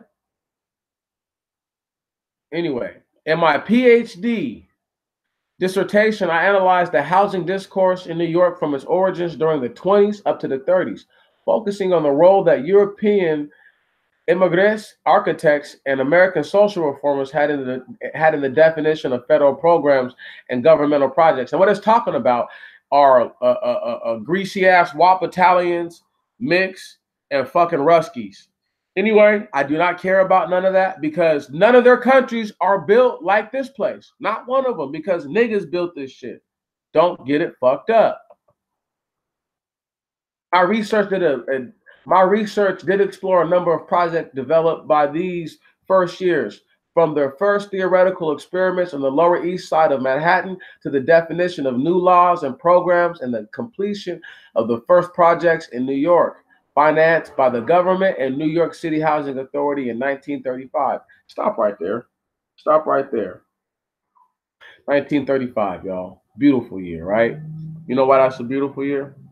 Because just a couple years later, your man Hitler was going to declare war on the whole fucking world. All right, using the same bullshit rhetoric that the funders of this research, of this project, said was all right by them. The Rockefeller Archive Institute, these are the same people who funded research in genetics and particularly eugenics, man. This shit is so fucking deep. And these are the same people who are trying to tell you that European immigrants did something. Do you see how they steadily try to puff up white dudes every time? How could they be poor immigrants, but somehow they're architects and all this shit? If they're such good architects, why couldn't they build up shit in their country? Man, get the fuck out of here. This shit is so crazy, y'all. And they want you to believe that. That's why I get so upset, because it's just fucking ridiculous. I undertook research at the Rockefeller Archive Center in Sleepy Hollow last summer between July and August 2008.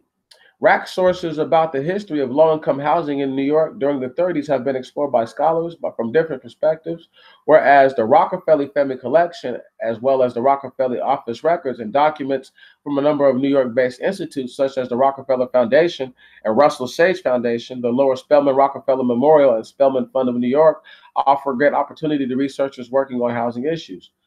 These are all funded by Rockefeller, by the way. My interest in the topic comes from a different perspective, and an interest in housing as a discipline, and a body of knowledge that has been developed and shaped during the 30s in New York. In fact, the research engages in the history of philanthropy and housing programs and urban life in the area of New York between the 20s and 30s, trying to go beyond the projects in order to highlight the active role J.D. Rockefeller and his wife Abby played in New York's social housing discourse and reforms. Now, I want y'all to understand this right here. The same shit that they built in New York is the same reason why it was so dangerous for such a long time for Black people. You understand that? They built it like that on purpose. Who's ever seen the movie Goddamn Hoodlum with Larry Fishburne, right? And Chi McBride playing his cousin, right on? Playing what's his name? Oh my goodness, what's his name in that movie, man? I can't think of my man's name right now. It's not gonna come to me. Anyway, And Hoodlum, the movies, I want to say like what, like 1933 in the movie, 1932 or something like that. It's during the bootlegging age, right? Bumpy Johnson and all that shit. But y'all have to understand though that it was dudes like this that had these places built so that way they could house black people in these types of places, so that way this sort of activity could take place. What slaves were doing heroin? Tell me who. Huh? What slaves were willing and dealing dope to each other? It's fucking unheard of. Until blacks moved to the cities and were sequestered, were put into particular areas, it never happened like that. Man, by 1930, Rockefeller Jr., that's not as, listen, Rockefeller Jr. had invested 10 to 12 million of his own money in housing projects, and Charles Haight was in charge of housing enterprises in his office. Mr. Rockefeller and the person of C. Haight proposed an alternative solution to government housing, a form of cooperation which would allow capital a modest profit while providing the working and middle class with modern, affordable housing, which they could eventually own. Did you hear that? Do you see how they tried to pull that? That's not how it ever happened. That's not how it happened, y'all. That's not how it happened. But this is how people actually own their um this is how people actually own, what's the word? Their apartments. Because you were supposed to be able to buy and own until like how they promoted it was that, you live here, you work here, you pay the rent here, eventually you're gonna own it, right? And then you have stake in the actual ownership of the building, but that's not how this shit plays out. Now, I want to skip forward because they keep talking about these European architects. I want y'all to really listen to what they say, what they did. On many projects, the architect was Andrew J. Thomas, who popularized the garden apartments design in New York to replace slums, in contrast with the high-rise slab rocks and cross towers at the proposed beginning by the 30s by European architects. You understand? Now let's just do ourselves a quick little favor. Bam, bam. Oh well, I don't know why they did that to me.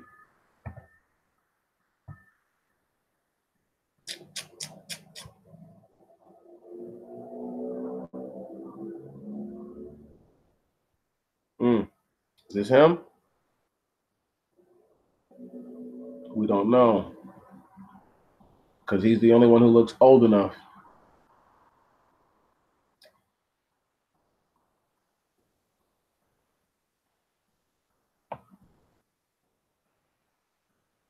Obviously, if he was a, let's see, is this ugly bastard him? No, not looking like the guy that I'm looking for. Once again, it's probably this brother right here though, but I'm pretty sure it's a black dude. Whole point is this: do you see how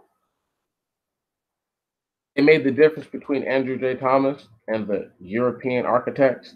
How whose work was popularized, who popularized the garden apartments designed in the New Yorks to replace slums, in contrast with the high-rise slab blocks and cross towers proposed at the beginnings of the 1930s by European architects. They built that shit to house us that way because they told them who they were building it for. And the brother was like, "No, man, don't do that." High rises come from Europe, from white Europeans who didn't know. They only knew how to build like that. If they knew how to build anything else, they would have built something different, y'all. Man, oh my goodness, it's disgusting. And I'm talking about those little ass high rises. That's those little ass flats in New York. That's what it's talking about. This is crazy.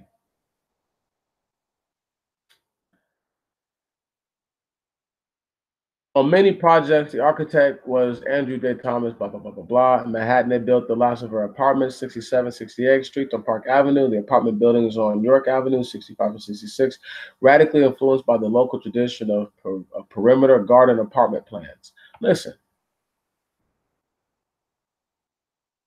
the apartments that it's talking about there and regular apartments in New York, I know look different. I know for a fact they do. And the apartments that they're talking about like that are the ones that are around the corner from where I live here, up the street from where I live. I know exactly what it's talking about.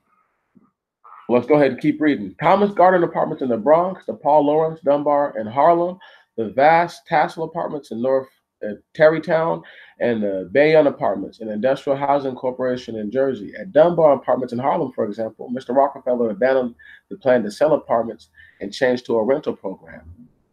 The 511 apartments within the 4 blocks, 7th and 8th Avenue, 140th 9th Streets in the Negro quarter of the New York City were given by Rockefeller to the City Housing Committee for Social Projects and opened in 1928 for the working class. Stop right there.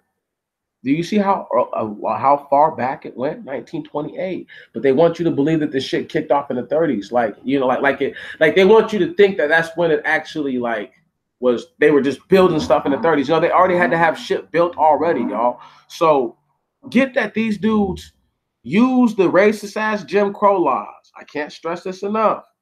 And the blacks that were in the North, they built these projects hoping that many of them would be attracted to them, right? As opposed to living in whatever little country rural side of the state they may have been living on to come and live in the city, dog. So they knew exactly where your black ass was at. I can't stress this shit enough. All this is about accountability and knowing where black people at and being able to police them way more easier. Because they're no longer, they created concrete plantations. Fuck, do I have to say it like that? They created plantations. And that's why niggas don't leave the hood, because they're in the plantation, they're on the plantation and don't even fucking know it. I'm reading this last part and I'm done with this. It's killing me. My study of the history of social housing has its origins in a different perspective than the ones which have motivated works by scholars working on Rockefeller's philanthropy and housing. The research did address the history of Rockefeller family interest in the field of housing during the decade, a topic not analyzed in any depth. I'm looking at the Rockefeller family collection. Most of my material is held under the heading FRA 2J series, Housing Interest. My research focused on the number of interest documents, pamphlets, publications, notes, letters, reports, and surveys given to the Rockefeller's offices in order to document the presence of the Rockefeller family in the field of housing and the relationship with the number of local and national housing associations, as well as with two of the earliest philanthropic foundations in the U.S., the Russell Sage Foundation and the Rockefeller Foundation. Let me just stop right there real quick. I'm not gonna carry on like this because I'm getting angry.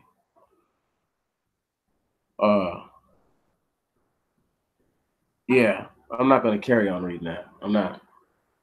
I'm starting to get really pissed off reading it. Just thinking about all the shit that black people have been through, and just thinking about everything that I'm saying, and it's just really pissing me off.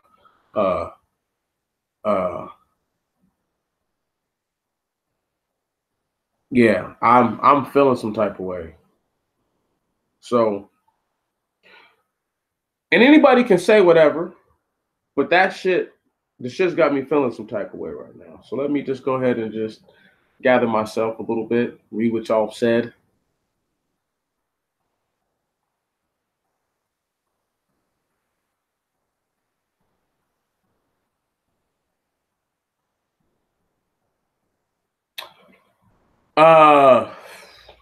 The mud flood. I would have to actually know the actual location. Right now in my mind, I'm thinking of different places that have been through landslides. I can't think of an actual mud flood that comes to my actual mind. So maybe like a landslide that took place that probably covered up buildings, and I couldn't think of which one in particular they would be talking about. There's been a few of those in the U.S. history and just in history in general. Yes, sister. Concrete plantations. You heard it here. Listen, you heard it here. Okay. I've never heard nobody call the projects concrete plantations. Never. But that's what they are. That's what they are. Do they not house you? Are you not monitored for all your activities? Right. Is there not a certain level of activity that they expect you to engage in? Otherwise, you may be scrutinized, not just by them now, but now by your own people. Mm, mm. The slaves calling the only person on the plantation who's trying to get the slaves calling the only person on the plantation trying to get free. They calling him a coon, but he don't realize you can never free their minds because their asses don't want to follow. Can you dig that? You got to already want to be free. A man should never have to tell you what freedom is. That's just a word. The idea of being able to do as you feel you should do, as your body desires to do, without harming another individual is freedom. And for another person to tell you that you should somehow go after this means that you have no concept of freedom because you don't know that you're a slave. But once again, I'm not talking to y'all like that. This is an objective point of view. You need to get that they don't know. So you're talking to slaves. You yourself as a slave, me myself as a slave, but I'm trying to get as far away from here as possible. It won't happen as quick as possible because guess what? I got court cases going on, litigation and things like that. They keep you involved in their system so that way you can't get away from them. They don't want you to get away from them. They act like they hate you so that way you show them all your creative energies so that way they can copy your ideas, make it their own industry because they have no innovative backbone. They have nothing. They have nothing. They can't even prove it. They can't prove it. They can't prove it. They can't prove it. It is disgusting. Disgusting. It is atrocious, putrid, whatever you want to say. It is despicable, heinous. That's the word right there. It is heinous what they do. And tell a black man and a black woman that if you want to be outside of this country, well, just leave. Go to Liberia. Why do you think that brother went to Liberia over 100 years ago and realized they ain't teaching them anything different in Liberia that they're teaching them here? Teaching them that black people ain't shit and that white people are everything. So if I leave one white heaven to go to another white heaven, why did I leave this white heaven? If this white heaven has more nice things in it, more shiny trinkets, why would I leave this one? That's stupid. Stupid. Stupid. It didn't even make sense. But that's what they say to you, though. They say you should be happy. You should be happy that you're able to get ripped off by us white folks. You should be overly joyful and glad, right on, that we steal your ideas. You should be thankful that we rip off everything from you and don't give you a fucking thing, not even a thank you in return.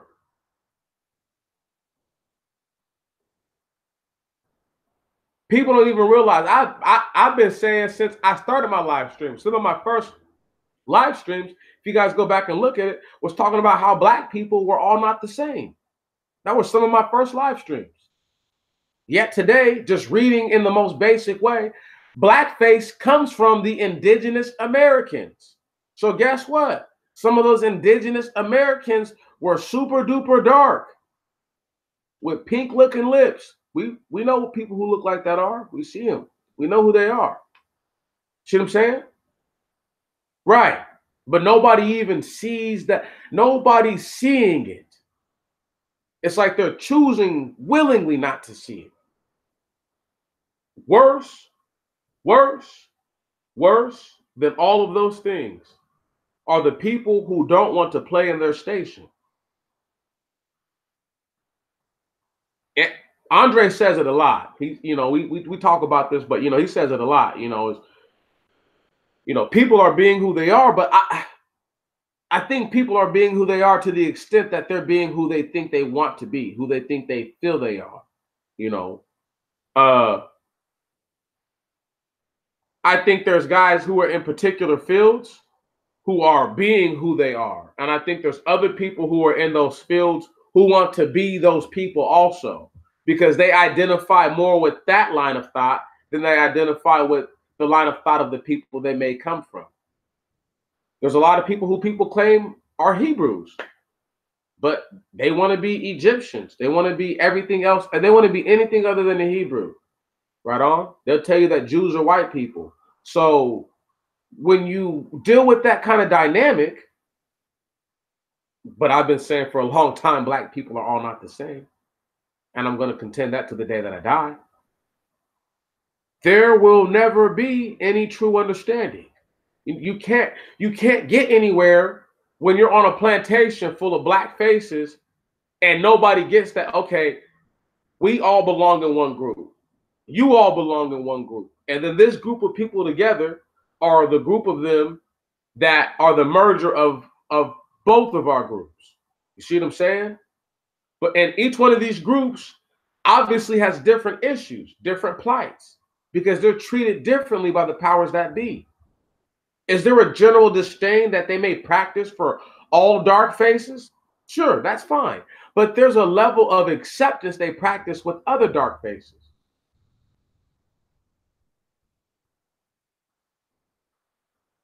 Black people don't want to hear this.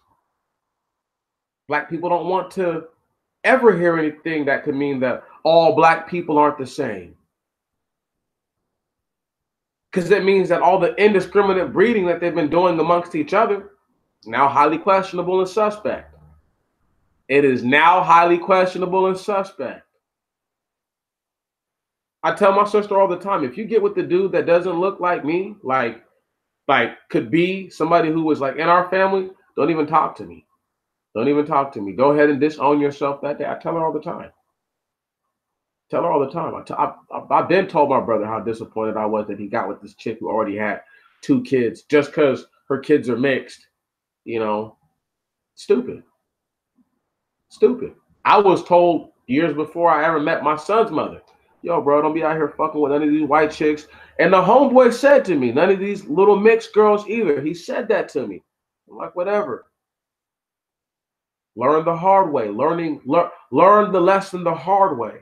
So I feel nothing for people who choose to learn the hard way. They're choosing to learn the hard way. They'd rather choose to learn that all these people are not the same the hardest way possible, as opposed to accepting it when it would do no harm to them to say, okay, we're all not the same. What's next? What's the next step? What's the next step? Okay, the next step is then mobilizing, obviously, within your group. But you can't mobilize something. You can't even you can't get your people on one accord because the people you're contending the things to are not the same people. So I can't say to my people, look, man, for the next week, we're going to fast and pray, and we're going to ask God to come get us. And that's all we're going to do this next week. Ain't nobody going to work. Ain't nobody going to school. Ain't nobody doing shit. All we're doing is just trying to get the Most High to come get us. It's going to be a 7-day event. And then we'll wait. We'll go back to work or whatever we got to do. And then we'll do it again in another. And trust me, our whole life's mission would be to get the Most High to come back. It's never been done. Never been attempted. Never been attempted, might I add. So I could tell all the other black groups, you do whatever you want to do. I don't care. I just want my people to ask the Most High to come get me. Right on? I want the right people to do the right thing. I don't care about nothing else. Like my man Jackie Chan said in Rush Hour, I don't care about you. I don't care about you. I only care about the girl. Can you dig it? I only care about getting where I'm trying to get to. I hope y'all all feel the same way. I pray to God you feel the same, because you're in white heaven. White heaven does not afford you the same abilities to make mistakes as it affords other individuals. It does not afford you these things. We all would, sister, if we all knew that there was hell 100,000 of us all doing the same thing, and not just 10 of us, not just 5 of us. Most High not like, yeah, I hear him, but that's not nothing to get me to move. He needs to see once again a it needs to be a coordinated effort by the people, and he needs to see it. It has, and nobody understands. The Most High wouldn't say that a particular group or contingency of people are going to cry out on a certain day, right, in conjunction with one another. Now, I'm not saying that, oh, they're going to plan to do this, but I'm saying that maybe they all feel a similar way. Once again, I don't want people to feel like they're going to do it themselves. Black people have been feeling like that since they got free from slavery. It's done nothing for us. Nothing. Nothing. Nothing. If the top 10 richest black athletes went for broke in any black city in America right now, those men would never, ever have to work again. Never. The jobs they would create, the industries they would create, the innovation that would create amongst black people would be astounding. And then that one city would probably go and be able to fix all the other cities that would be in a similar condition it was just in. But these blacks are fucking cowards. Like I said, they pick who they want to get to a certain level at all times. They pick those people. They choose them. Okay? It's not by chance design. A guy like LeBron James would have made all the money that he's made, and once again, not gone for broke. It's not by chance design. It's not by chance design. These guys really believe in the Most High God. The Most High God, even though I can't stand Solomon, said in his wisdom, said this, that all is vanity. Right on? All of it's vain. So you saving money for your family to have residual income, to have generational wealth, is fake. Okay? They need to realize that the generational wealth established in this country has been established on greed and systems that are unjust and unjust. So when you look at how most of these people have maintained their riches, I guarantee a whole lot of them won't tell you about their dirty dealings. A whole lot of them won't tell you that they've invested money in the dope. A whole lot of them won't tell you like, yeah, bro, I go every once in a while to this country and buy organs and sell them on the black market. They're not going to tell you that. Shit. Who are you? Who am I? But these are who this is what they do. Okay? They don't supplement their incomes by the means that people always believe it is. I can't take it. Just can't take it. Excuse me. I would hope that things get better one day, with black people, but they won't, because black people don't want things to get better. You know what I'm saying? Black people want things to get easier for them. Black people want things to get, that's the word I'm looking for, comfortable again. How many black people have heard another black person say, man, I wish it was just like the Clinton days? Those days were horrible on black men. Horrible. The only people who say that are people who normally come out of welfare fucking backgrounds a lot of the time. Trust me. Trust me. Because black men will tell you, fuck Clinton. Fuck three strikes. Can you dig that? It unfairly targeted black offenders. Unfairly. This is true. Nobody wants to hear what it is because it's obviously it affects them certain ways. I don't care. Can you dig it? I don't care. I know what I know. Somebody gonna argue with me that I'm wrong? Tell me, oh, I don't know what the fuck I'm talking about now too again? Once again, there's a way to object if a person doesn't agree. But people get so sad when they hear the truth sometimes that they would rather leave and run away. I don't care, y'all. I don't care. Once again, Demetrius knows. You know what I'm saying? Demetrius knows that at the end of the day, there's going to be two kinds of people in this world here real soon. Okay? And I'm not going to talk about this shutdown really, but just know that that's going to keep pressing on. They're building the wall. White heaven is going to press on. I won't even say emotion over logic. Here's one for you, bro. Here's one for you. Emotions and logic sometimes sit in the same vessel. If a man is upset that his father died, that's a logical thing that he's upset.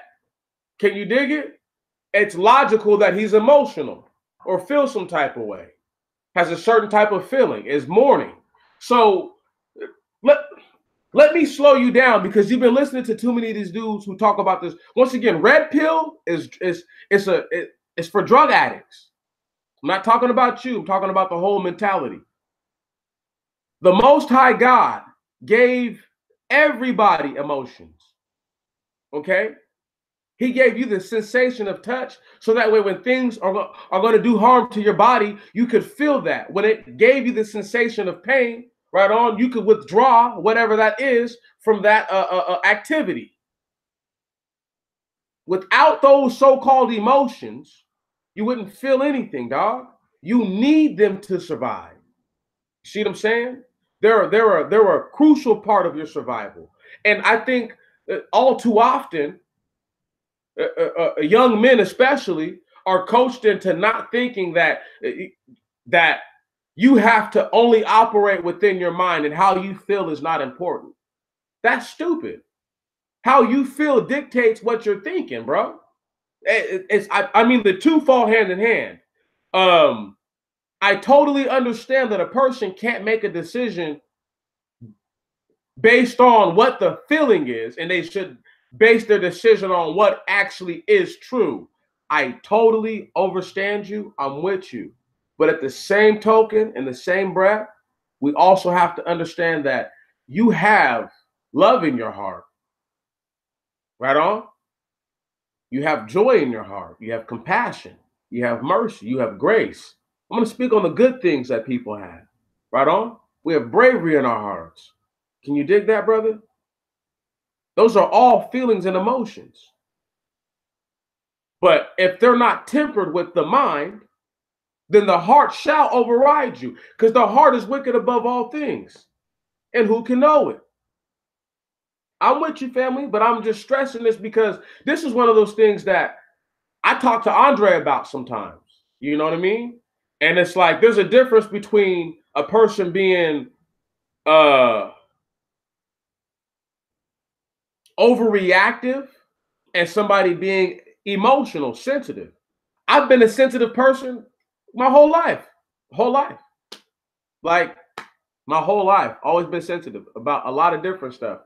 But I hold it together well, but I still feel what I feel in those moments. You see what I'm saying? Like other people don't hold it together that well. But I'm a very sensitive person in my own rights. I believe all human beings are. I think the more sensitive certain people are to things, they understand things better. You know what I mean? Which is why women have this so-called intuition, is because they give themselves the ability to be empathetic, right on, while not being sympathetic. You feel me? Which is why a chick will give somebody money because she understands it's the right thing to do. Has nothing to do with anything else. A guy is going to give somebody money because he knows it's rough. Totally different mentality. Totally different. And that's normally why a guy is going to give the dude, because yes, I know it's rough out here. But the woman, she operates in the this is the right thing to do. Totally different. Way different, way different lines of thoughts. The man had a logical thought. The logical thought is that it's rough. It's hard on everybody. So if he's in this position, he's just in this position because it's hard on everyone, and it's just being more hard on him. He's logically put it all together. No problem with that. And maybe even very little emotional attachment. The woman, on the other hand, says, you know what? This is the right thing to do. If I was suffering, I would want someone to do this for me. Not saying that all men don't operate like this, but because men have been conditioned to look at other men suffering kind of side-eyed, like, oh, that nigga did something to deserve that. He did something to deserve that. And to look at the suffering of a woman, you know, and then try to be a savior to the chick, which I don't ever understand. We create, they create these dynamics that sometimes they muddle the lines of what we understand to be right or wrong. Man, I really can't stress it enough, you know.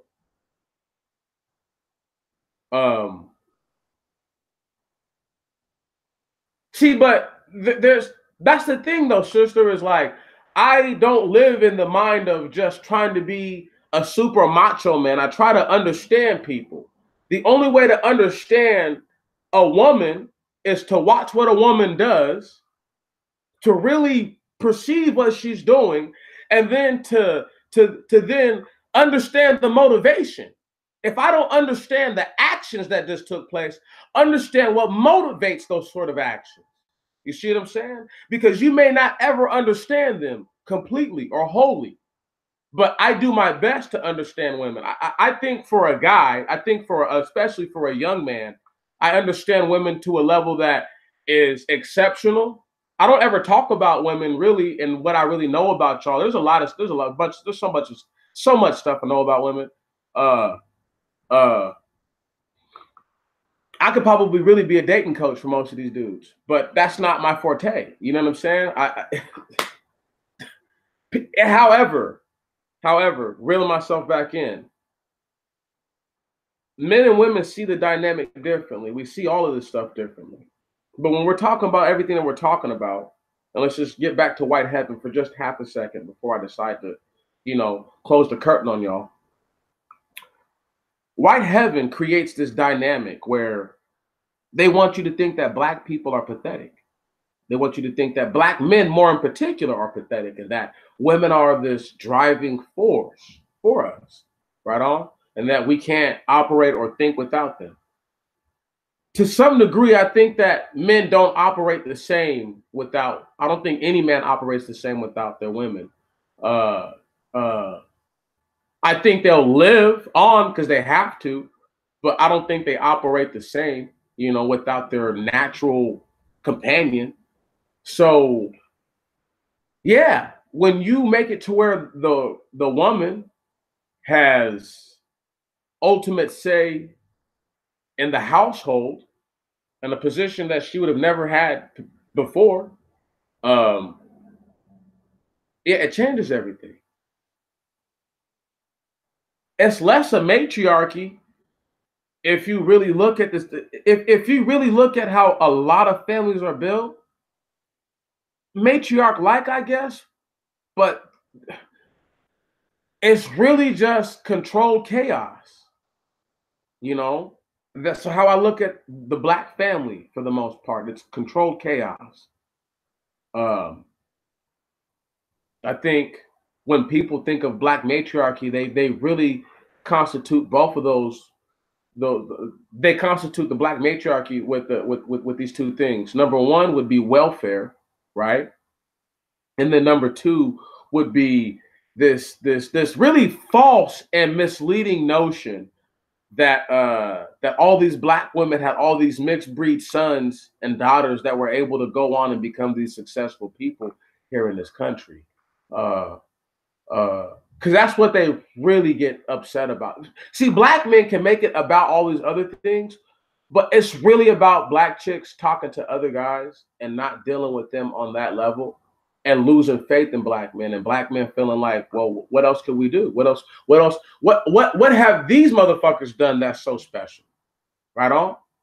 That you don't want me no more, but you want them. And because once again, how many people do you think have taken the time to gurgitate and then regurgitate this type of information about the Rockefellers, about the Dust Bowl, about eugenics, about black so-called inventors, right on? And just in the small snippets that I could do, because I don't have all your time. That's the problem. Black men and black women have this great disconnect that starts hundreds of years ago. It hit a crescendo at the I don't know if it was in the 30s when it really hit the crescendo, but it was kind of like right at that apex. But right when they created the housing, right? World War II is getting ready to jump off. World War II jumps off. Men are out the house, men are out the homes. If you count the years that blacks were able to serve in the Marine Corps, 1942 to 1945, right? If you count the Army and the Navy, you could from all the way up until was it 1940 to 1945, you know. Some of them as late as 41, but most of them 40, you know, in the Army and Navy. And then, like I said, the Marine Corps didn't allow blacks in it until 1942. With that said, we're talking right after World War II, the Korean War conflict jumps off. It takes black men out the homes again. All right. Now, the only black men that were left in America, right, were these blue collar, hard working brothers. I need y'all to understand that there were just as many black men and women against integration as there were for people who were for it.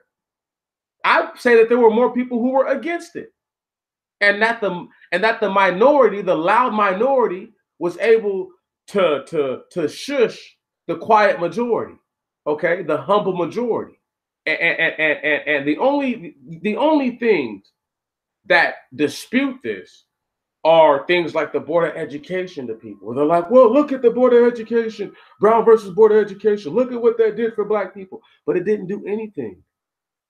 How many black people lived closer to a white school than a black school? Not very many. Right. There's just that their black school didn't have what the white schools had.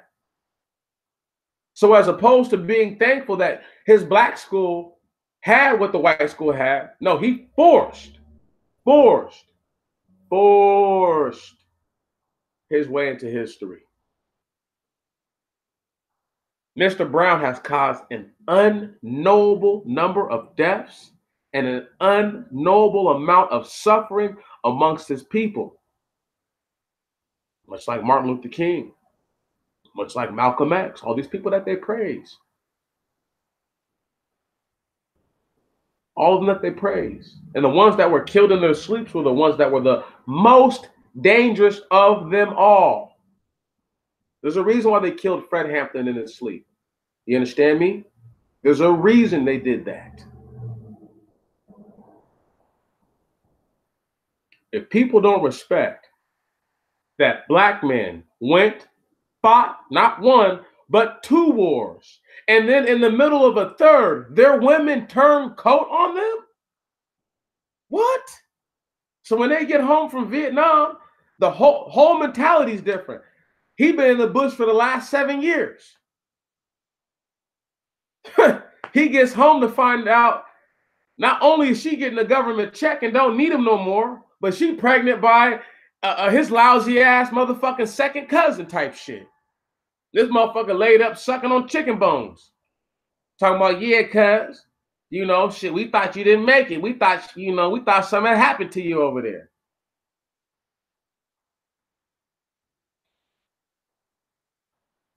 See, look at that shit, Tammy. That's what I'm talking about. Now I got to get up at 4 fucking a.m. just to get on the bus to go to a white school. That's fucking crazy, man.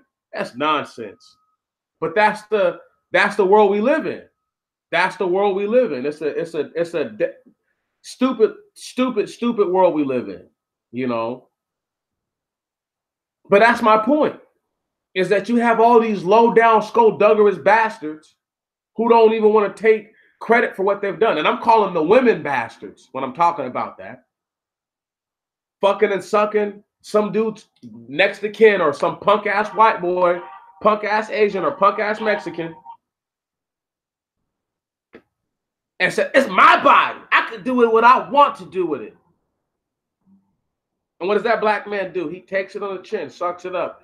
Heartbroken, soul fucking in pieces and everything. You know what movie illustrated this the best? Tammy, you've probably seen it, and anybody older than me has obviously knows about Richard Pryor, but it's a movie called Some Kind of Hero. And it illustrates very closely, very similarly, what I'm talking about. Can you dig it? He comes home, his wife done had children by this dude, and he's like, is the baby mine? She's like, no, it couldn't be yours. And the movie was an action comedy and a drama. And this is the most people have never seen Some Kind of Hero. Best movie Richard Pryor was ever in. I don't give a damn about no comedy movies like that. That was the best movie Richard Pryor was ever in, hands down. Hands down. Hands down. Harlem Nights is okay. But yeah, you need to watch that one again, sister. I would advise everyone to watch that movie, Some Kind of Hero. It really, really drives home the level of desperation that a lot of black veterans are feeling. You know, the movie Dead Presidents is a prime example of the sort of desperation that black vets felt.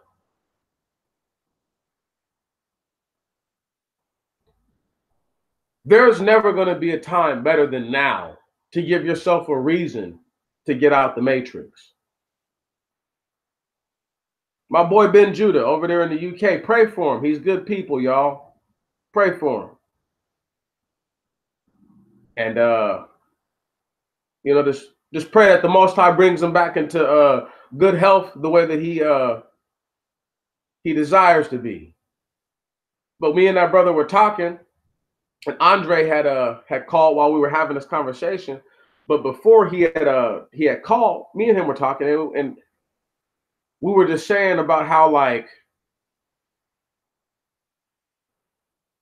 because he lives in the UK, and I always talk about him, you know, to this, like, I always talk about this to him, like, you know, where he lives is so crazy because they don't ever, and I appreciate y'all for that. Thank you.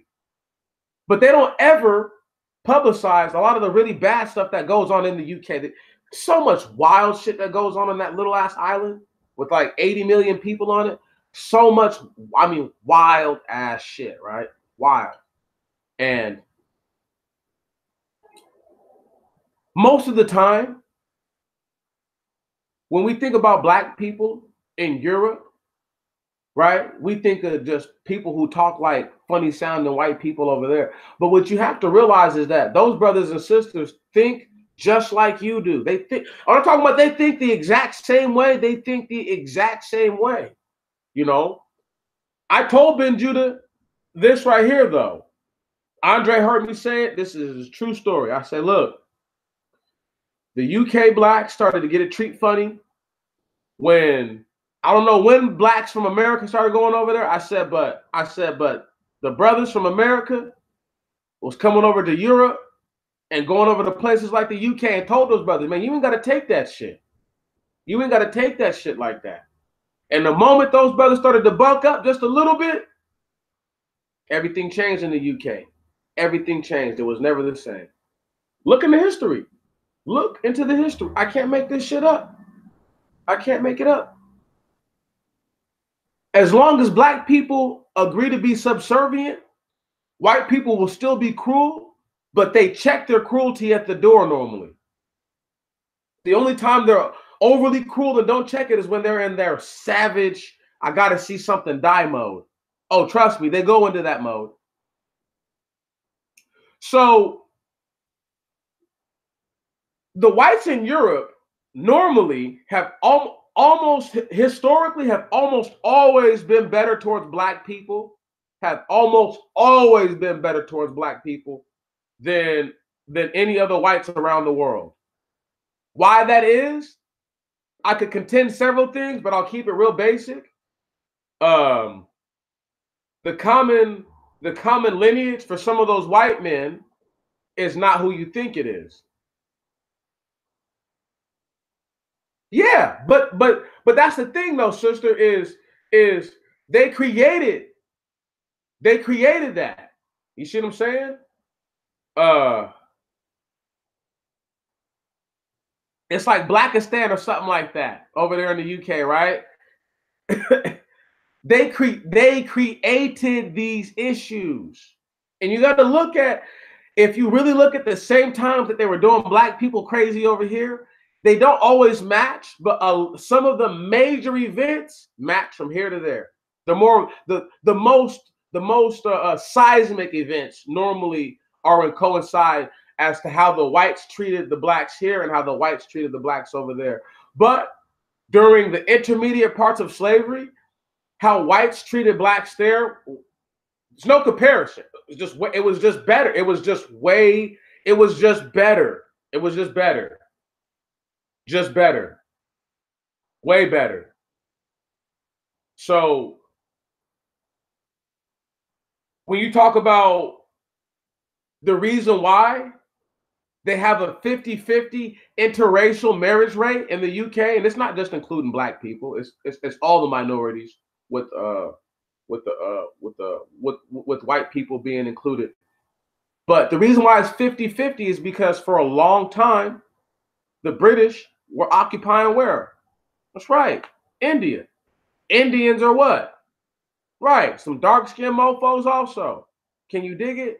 So when you have this sort of dynamic where a part of your country is already going to be people who are not white, but they're not black, and then they get to deal with these people, it changes everything. But what it changes more than anything is that how we treat this class of people and how we treat this class of people, they'll always notice the difference. See what I'm saying?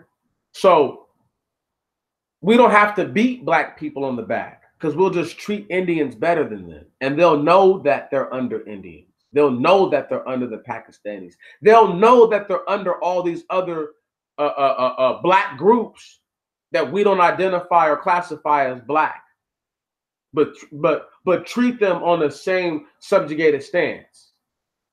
That's what it is. You know, they're never gonna say what it is. You know, for black people here and for black people there, and how the sickness of mind is so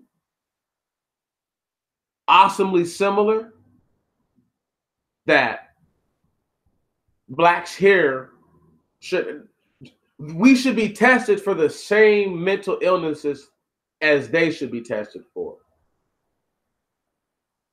You know, I'm getting ready to end out White Heaven, so I'm gonna talk about some real gangster stuff real quick. Ben Judah said something about Dr. Francis Welsing that was super duper true. And he was saying, like, you know, in a nutshell, that black people who are willing to forgive white people for committing acts of terrorism, you know what I mean, are pretty much insane. You know, they seem to put us U.S. blacks in a different.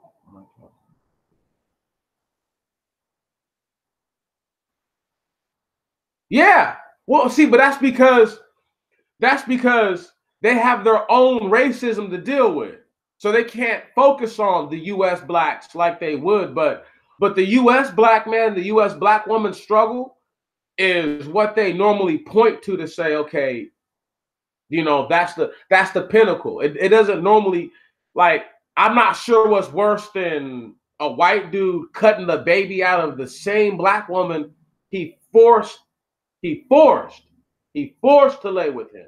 Not always willing, forced to lay with him.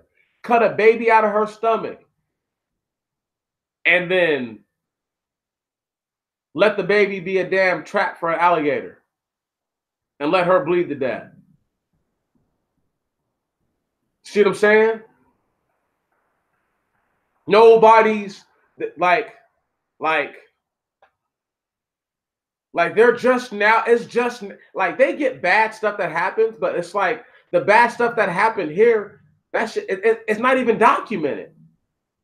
We could probably make up a story of how bad life was for a certain slave, and it could be totally watered down compared to what slavery really was for a lot of those people. Totally watered down. Do y'all realize they used to have fun separating families just so they could mate different slaves together? Guy be on a plantation and be like, "Oh, she's a yeah, her that one right there, that big female buck, right? She not. Oh no, she ain't no wench when she's prime. You know what I'm saying? She not a wench now. I got a I got a buck back home. I'm telling you, they would make some big, strong babies, and they break up a whole family just like that. And now another man is with another man's wife, just like the scripture said it would happen. Now you were longing for your children with no power in your hands, just like the scripture said it would happen. And God forbid your children are forced into hard labor because now they're going to be slaves, just like the scripture said it would happen. You see what I'm saying? I cannot stress to y'all enough. White heaven is their reward. They don't get another reward. They get nothing else. I can't stress to y'all. White heaven is the do that which is good. Right on. And thou shalt have goodness. That this is that white heaven. This is that place.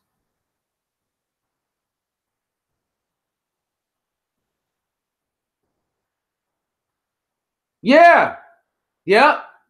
Yep. Yep. Yep. State fair games. Talking about hit the nigger baby. That shit is crazy. That shit is crazy. See, once again, at that point, I don't care if it's an Aboriginal, Middle Earther. Well, Aboriginals are Middle Earthers, but they're a different brand. Anyway, Adamite, at that point, I really don't care. You know, you're doing something evil and wrong, and you're doing it to a little baby. You know what I mean? There's a level of decency that these people have never practiced ever. We got a couple more minutes, don't worry. This thing will get an official 3 hours. I won't cut it short.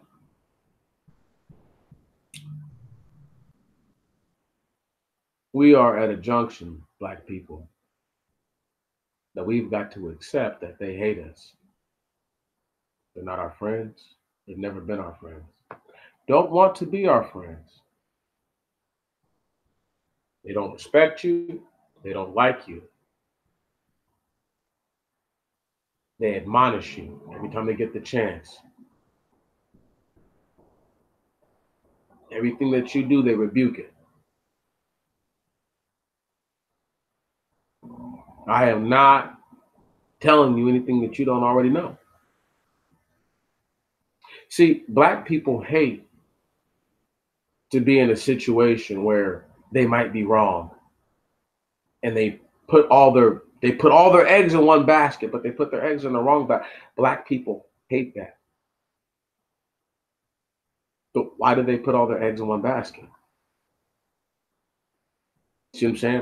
That's why it's I believe one thing ultimately, but what I believe I is you can't break my faith by trying to go after one of these egg baskets because there's only one egg in that basket and there's hundreds of baskets. So you have to break one egg at a time. And some of these eggs have better enamel than the other ones. You see what I'm saying? And getting to each basket is a journey all in itself. Sometimes they do all the throwing of the basket, and the egg lands right in the basket, unscathed, totally fine. Not saying that they're breaking down my points, but if it means to them destroying their own history to diminish what I'm saying, then they'll do that. But the only way that they could prove me wrong is if they diminished every piece of their history. I don't even think anybody even realizes that I've done that much so far. I literally have. In order for a person to break down the theoretical view that I've given of the Bible and anything else, you would have to go against the very fabric of all life history and prove everything about life history absolutely wrong. Good luck. No, literally, good luck. So let them know, Black people, brothers and sisters, before I close on out, that this is our time. White heaven and the great white hope. Don't worry. Part 3 ain't going to be called the great white hope and black trepidation, pretty much. Black despair. No. It's going to be a part 3, but I'm going to call it something a little different. So that way people understand like what I've been really trying to like drive home. And it's going to have something to do with that, but it's going to be a little different. And I think that that's really going to help them see the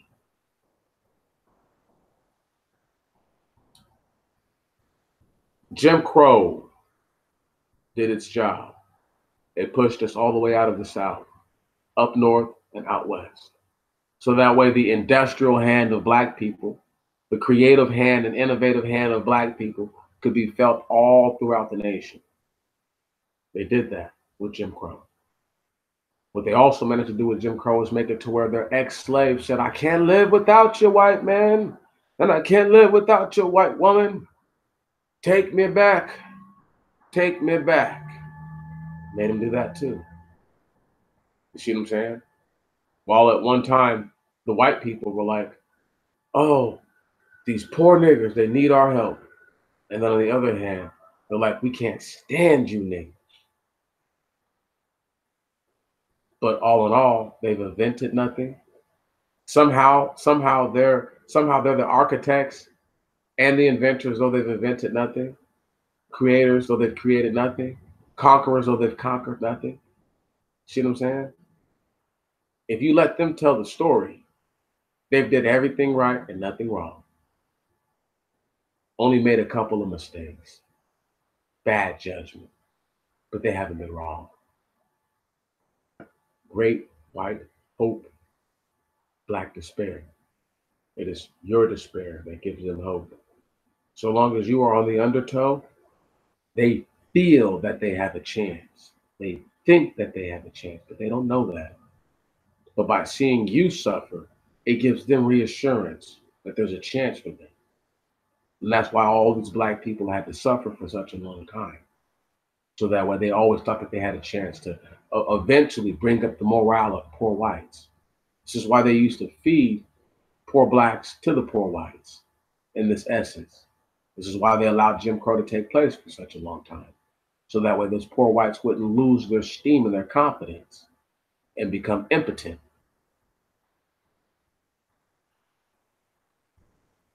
My brothers and my sisters, it has been a wonderful, wonderful address, beautiful night. It really has. I love this one. A lot of reading. We talked a little bit, but a lot more reading and all that other stuff. And just once again, giving a more robust while uncoordinated, you see what I'm saying, view on what it is that is white heaven. We can't pinpoint where it actually really, I just know that the Industrial Revolution and all that stuff is where it happened. And I know that Jim Crow was a big part of it. And I know that stealing the inventions of of many black people is part of it. I know that not paying black sharecroppers their fair due wages is part of it. I know that running off with the money, the whole bag, and leaving blacks to fend for themselves is part of it. I know that using poor blacks who had just been abandoned by the same sharecroppers who the government had took the land from the blacks. Can you dig it? Right? Those same blacks that now they're gonna go and build up the state parks and make them look right, and so-called you're giving them work ethic. And at the same time, you're giving them aid, you claim. But you're getting free work done that you couldn't get these punk ass white people to do. Right. If black people would just take the time to stand back and look at what has happened to us, they would see that any one of those efforts is a fist, like I said. Okay? Multiple fists hitting us. We've been bombarded for such a long time that I don't think we know any better now. I really don't think we do. We've been in a full Nelson getting our fucking face punched for so long, ribs broke for so long, that we just don't know which way is up.